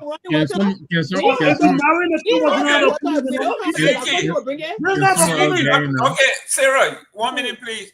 Nagbe, go ahead. Thank you very much. I've listened. Let me get my person come in and get out of here. 1 minute. No, you're not leaving. You gotta wait. You're not leaving. What Kehleboe say? You are a state capture. I know, right? You're a state captain, yeah. But look, it's because of what Sarah said, and he's right. We know the odds are stacked against us, and that's why we work so hard in the CMC. Sarah wanted to know what it is we're doing in the CMC. I said she didn't know, but I don't mind reminding her. Besides building roads in Nimba and electrifying the villages in Nimba, especially District 7, we're working in Margibi. We're building a school in Margibi. We're also building a bridge there. We went to Bapulu. We wanted to build a bridge there. Senator Bodo Kane and the government of Liberia told us to leave it alone. They brought guns. They brought guns, that's right. We were at Nimba University. You're using public funds? Wait a minute, I listened to you the whole time. Can you let me? Go ahead. We were at Nimba University. You ran Seleke out of here. Now he gone. Exactly. We were. Oh, he's back. He's back. Yeah. So we were at Nimba University, Senator Johnson's signature university. We were there. We're building a dormitory that will house about half of the student populace, the ones who live the farthest away from the university. We're also paying the arrears and fees of all the students from our district in Nimba County. Okay, I got one question. Are you guys doing it for votes? Yes. Why you think we're doing it for? No, I asked the question. Are you doing it for votes? Wait a minute. Why you did CDC building headquarters? Not for what? Exactly. That's your question I asked. I'm just asking you. Anyway, because I still got my 5 minutes, my 2 minutes. That's right. In October, we're moving toward the southeast. We intend to touch our people everywhere it hurts. And we'll leave it with the people. If they say we're not worthy our vote zero, we'll leave it alone. We wanted to be speaker here. They said no, we left it alone. But let me tell Saros, Nimba is no more the only pathway to the executive mansion. Nimba is no more the pathway. Even when Prince Johnson was alive, it was difficult. Right now, look at what we're talking about. In my opinion, it has never been. No, exactly. So we know the fact that we may not win Nimba, it doesn't mean that is the only pathway available to us to the executive mansion. We're doing our calculus. It's not the only pathway. It is not. We know that. We know we don't have Nimba. We have a piece of it, but we don't have Nimba like we want to. But we're looking for other sources, other means of getting to the executive mansion. Seleke. We wish you all the best. Yeah. Let's Sarah close and you can go. Let me do my closing. Great show. I enjoy the show.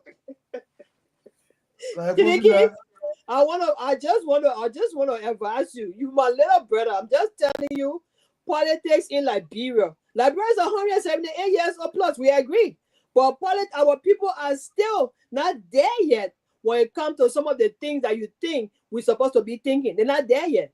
Okay, it takes a great leader that will come to power to do what the person needs to do for our people to start getting all of those mindsets. And that person is not George Williams.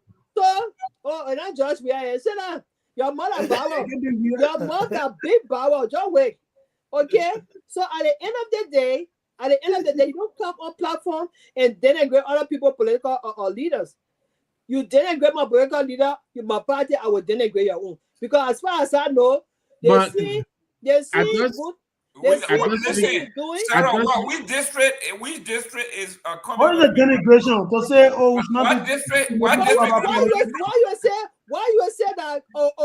You can choose Belete over Koga or Kun any day. You know the because I was asked. Because they asked me. Constituent, you don't know. Wait a minute, Sarah, let me ask you now. Doesn't Seleke have a choice as an individual? Oh, he does have a choice. So if that is his stand, I also have a choice to come on here and debate whatever he says. He is not right. Of course. Yeah, But because I'm understanding you to say similar because he will pick Belete over Koga. You seem to suggest that he's trying to diminish. No. He was trying to. He actually said that why should we come here and project Belete? I mean, Koga or to be president or vice president. What is he trying to say? Because they got no message. They got no because message. The point is, it's not better than nobody. I think the point is making is because the government got no message. They got no record of being a leader of a country. Especially in the 21st Let me talk, man. Listen, come in, Ren. Which country before? You're being motivated on the show. But people I see how you're Sarah, let me close this again. Susan told you to ably represent tonight. I think you did great. Thank you very much. I think you were doing a while, but thank you for coming in. By the way, as you are here, let me. You and I, we try to attend our former schoolmate's funeral. Yeah, but you didn't. I didn't see you. Were you there? He's not dead. No, yet. I didn't make it there. Okay. I didn't get the address until it was late. You know, Yeah, and yeah. I knew you were going to be very late. Yeah. Yeah. So, but you know, Boyman, so rest in peace. Yeah. And thank all those who were able to make it. Amos did call me later on though, after the program. So I told him that you and I were trying to find him to go to one of the addresses. He was there. All that time we're calling him, he was there. Yeah. But anyway, you know. I got to see him later on. But anyway, yeah. It was sad, and may his soul rest in peace. No. Condolences to his family. Yeah. Excellent. Yeah. Seleke, go ahead, close. Because I know it's late over there. First of all, I want to make this clear. I never attack anybody political leader on this show. I came on the show, you guys, you were predating both Koga to be vice presidential candidate to the CDC, which of course, Sarah now is. Nobody predated. Somebody made a comment in the comment section. Somebody made a comment in the comment section. When you talking about let me talk my own. Somebody made a comment. Who did he predate? Say the truth. Yeah, but you are encouraging. You guys are encouraging the person comment. Okay? I follow the show. The person made a comment. Mr. Gayman said somebody should highlight the guy comment, and then you're kind of supporting the person comment. No, it was an opposing view. Everybody, the comment that were coming in, they were all. When you conclude with the truth, that's what you could do. All the comments that were coming were pro-Koga. It was pro-Koga, and finally somebody said something about the vice president. So I said flagging. So Sarah, you don't allow me to talk? You don't allow me to talk? Even if I lie, don't allow me. I'm feeling one. Yeah, feeling lying. Okay, we're lying to lie. Go ahead. Yeah, I'm feeling lying. You can't correct me. I beg you. No, lie. Go ahead, lie any kind of way you want. What I try to say here is very simple, Mr. Gayman, and the audience following us. You know, we can say because the people of Nima, they've been voting on tribal land, popularity, and the rest of it. So we come here on the show with the intent of trying to add our voice to the many voices, to make a difference in Liberia. I think that's the intent. We are not coming here to speak so that the things that are going on in Liberia can continue to happen, for many years to come. That's not the intent of this show. We come here to make a difference through our voice or our voices. So when we come here on the show and be projecting Jeremiah and Koga to be featured president of Liberia and vice president of Liberia, knowing fully well those two guys, all the elections they've been running, they've never told anybody that, look, this is what we're going to do, or this is what. In fact, they've been tested before. What is those guys' record? What are their record? What we know about Kun is that Kun built a private hospital, put in a budget, when you were serving at the House of Representatives, I don't know, on Ways, Means, and Finance. At the same time, taking that money from the hospital, investing it in his private business. Is that kind of man you want to be president of Liberia? And you're talking about Samuel Koga. Why Samuel Koga should be vice president? Why? So all I'm saying here is that let's elevate the conversation. Let's elevate the debate. I'm not saying my candidate is better than everybody in Liberia. I'm not saying Kumi should not work with certain people. No. I didn't even mention Kumi's name on the show. And even if I do that, it's not a bad thing. But what I try to do here tonight is that we should not always come on the show and project people, that have shown no level of leadership, through that representation as representative, senator, or what have you, and continue because we want to agree. I come in. 1 minute. I know you got to close. 1 minute. What's the name of the show that you on? Closing argument. Argument. Thank you. Go ahead and make your argument. Why you cut me off, Mr. Gayman? Yeah, no, but you keep saying we are elevating somebody. We had to argue a point. Talk your own, let us talk our own. Don't blame me for making my own comment. Go ahead. No, but I think it was a great show, okay. And the Liberian people, I know this show is being really on several radio stations or a radio station in Liberia. We have to do things differently. 18 years or more than 18 years, we've had two political parties dominating our political system. I agree with you 100%. And there is nothing any of us on the show can say, you know what, we'll break about. Nothing. Except 1990 something, 18, all that kind of stuff. That time some all want to be born. But current Liberia, common basic things that citizens should have. Electricity, running water, all the kind of stuff, we don't even have it. And every day we come here, we say, you know what? Because the people in Liberia, they used to voting for popularity and all that stuff, and so we should do it that way. And for the record, I didn't come here to say Bilete is better than all the people running for president. I'm not a Bilete supporter. I'm not a member of the CNC. We are. But what happened is that I think Mr. Gayman asked me a question. If Bilete, Koga, Kun is in a race, who will you prefer? And I said I would prefer Bilete. It's even an insult to bring Bilete name around those two guys. Bilete, all the traveling Bilete been doing. Bilete is telling the Liberian people, this is what I would do. Bilete the party is open. He's not telling people this is a Mandingo party. It's open to all Liberians. But the two guys, Koga and Kun, their politics is based on tribe. We can't have or change, like they can't change Liberia in the 21st century based on tribal land. And this is what people like Cyrus imitate. They come on here, they can't even express themselves without mentioning people tribe. You come and say this is not Bilete being Mandingo man. So what Bilete being Mandingo man got to do with this conversation? So I think it was a great night.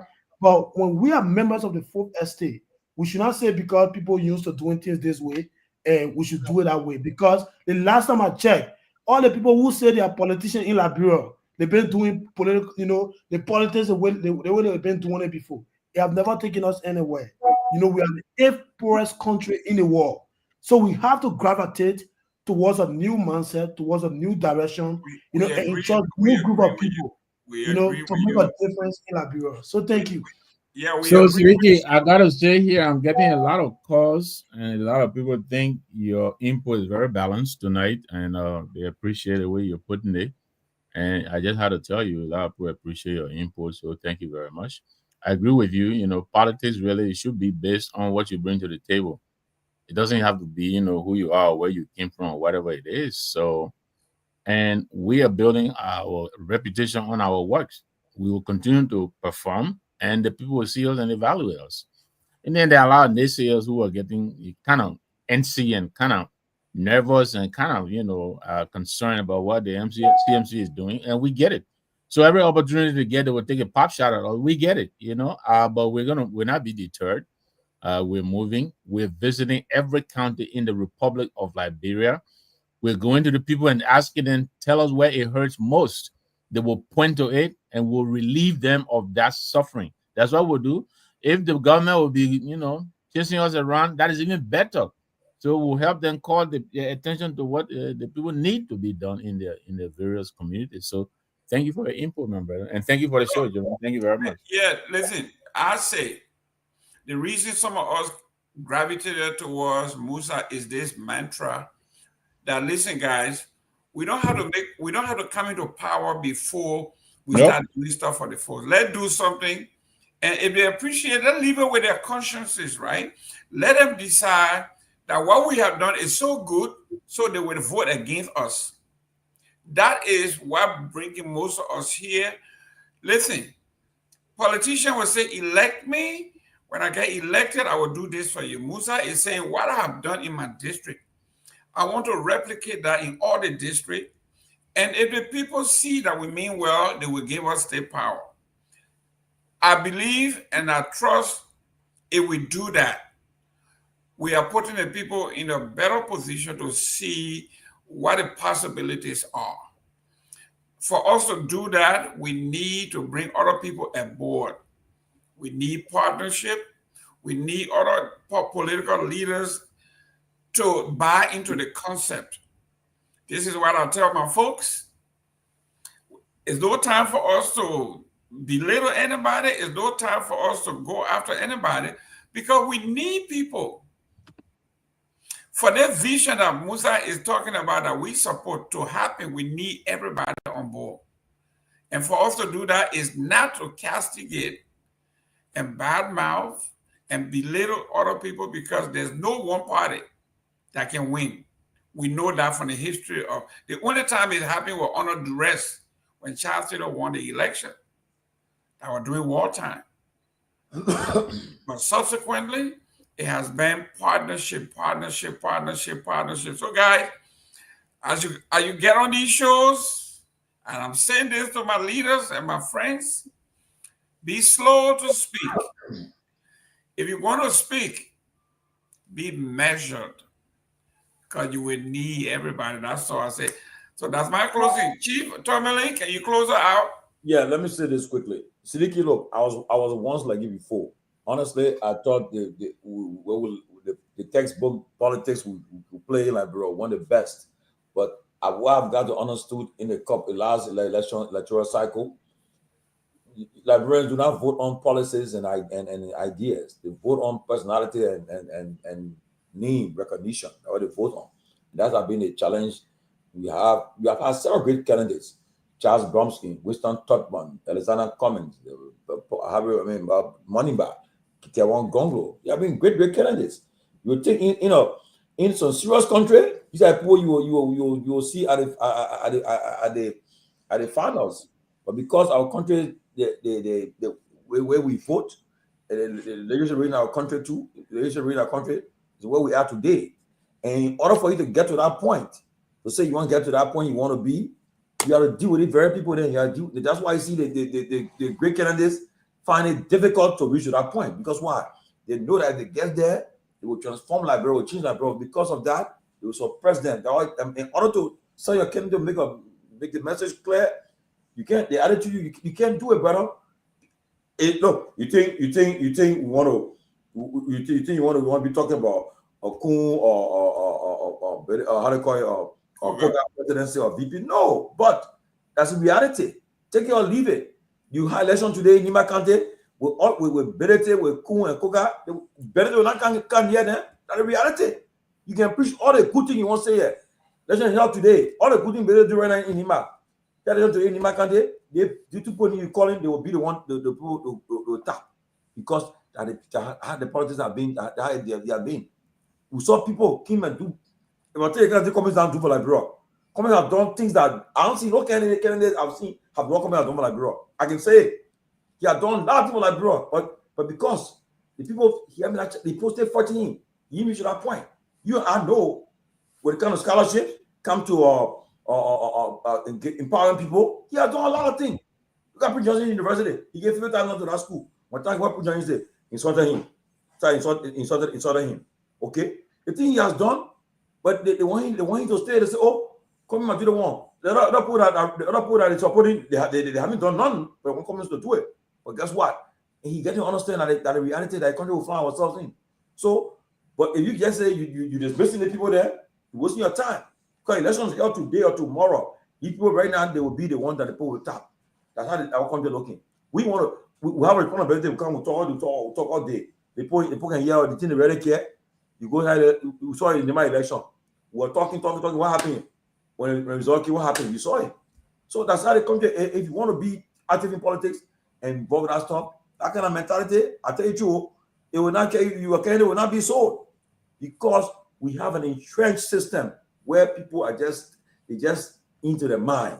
It would take a monumental coalition to break that cycle. That's what we find ourselves in. That's why you see right now we are talking about having a big meeting in November to see how best Liberia can come up with a strong team to work with. Be serious about it. So I'm sorry, buddy. I understand where you're coming from. You want the best for the country. We all want it, but guess what? Liberians, we haven't reached that point yet. We keep talking. So, but you can't let dismiss other people say that they are nobody, because the people they got name recognition. Their name there. So you see it. When Baga wanted to make a selection, it's what you say. He said, "I'll demo the devil." He went. He wanted to win. He wanted to win. So he chose Kum. He said, "Me care the man. He might kind of support him." And what they came into the presidency. So right now, that's just reality our country face. I know you want to bet on that, but brother, until we get to that point, it will take time. We are talking all day, do the one. We're talking. We're let people know by the end of the day, the people when you have an election that the vote will bring forward. So let's be mindful. Let's be honest with you, I can tell you. Mindful. But who show? Myean, man. Myean, I know you show one now, but Myean, play my listen. Hello. 1 minute. You got. Hey man. 1 minute. Don't go anywhere, guys. I got somebody on the line for you. Calling from Liberia. A special guest. Hold on 1 minute. I almost said it was Mr. Gongloe. That's not Gongloe. Your name and where you calling from? My name is Kehleboe Gongloe. I'm calling from the state of Pennsylvania. I just want to make a quick comment on Mr. George, a section that they are having. Am I live? Yes, yeah, we're hearing you. We're not inviting you to that meeting, December. We're not inviting you. I want to put Tomalin George on the spot. Okay. Tomalin George is a teamless disguised political consultant to Arizona comments. And he has to come out of the process and be clear on that. But after he said what he was calling man again. Without comments now, is it? Well, go ahead. Actually, he was habulating with two political forces. Okay. And comments. Okay. That's what I said yesterday. Okay. I know what I said very well. Okay. He has no tell option for comments or protege. He's an agent provocateur for Arizona comments. And we must say that publicly and loud. Thank you. That's it. That's it. That breaking news. That's the shortest talk he ever had in his whole play. This man. Hey, Kehleboe Gongloe, you broke the world record today. 20 seconds. 20 seconds. That's all he took. 20 seconds. I want to listen to this video very last time because this one is so hard to watch. But yeah, go ahead. We got to. Anyway.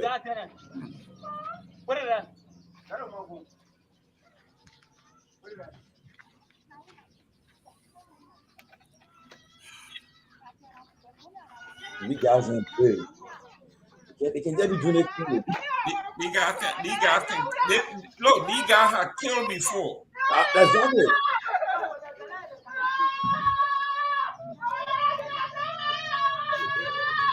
Who are you to carry him on?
Okay, let me assure everybody of that video. I mean, since we got on the show tonight, I received commitment responses from the Inspector General of Police, the Presidential Press Secretary to the President, even the VP and all those responsible that the issue has been pursued now. So if it calls us to send our guys to Peabody to follow up on it, we'll do it. I want to say to everybody out there, if you have any issue disturbing that tends to violate your rights and so forth, if you feel that you cannot be heard, you got to be a public figure before we'll highlight you. No, we'll bring your issue to the full public, and that's what we did today. And because we send information to everybody, they say they're on it, and I can assure you, we all follow up on this to find out who are these people, where is this woman, we'll locate this woman, and see how best we can bring this into the public. This is very disturbing, and it could be our mother, our sister, our daughters tomorrow. Not because we are blessed to be in a certain part of the world, but you can never tell. Somebody could find themselves in a situation, and tomorrow they will need help. So we got to find out. So who knows how many places in all parts of the country this thing is taking place? You can never tell. Yeah, it's Bible. The one was just caught, but again, we got to find out what happened, and we'll get a bottom of it. At least the government is aware. The authorities are being informed. They are aware. They got a video, and they are too expressing this. They are very disturbed by it, and are pursuing the redress of it. So let's see what happens tomorrow. We'll send our guys to make sure we follow up on it, and we'll get back to you guys tomorrow and bring you what's happening. So I wanted to play it. And lastly, we have a new Minister of State in the coming days. Okay, thank you. Guys, please share that video on all your platforms. Share it. Let it go viral. It is. Thank you so much, Mr. Nagbe. Thank you. Yeah, thank you, guys. See you tomorrow. Today's the home day. We're going over the home day. It's all downhill now. Thank you, guys. Thank you, Chief Jerome. Thank you. Labor Day weekend. Are they weekend, right? Labor Day weekend. Yeah, Monday is Labor Day. Man. Got a long weekend. Yeah, I'll build my boss of people. Let's do it. Yeah. Well, guys, thank you, man. All right. Good night. All right.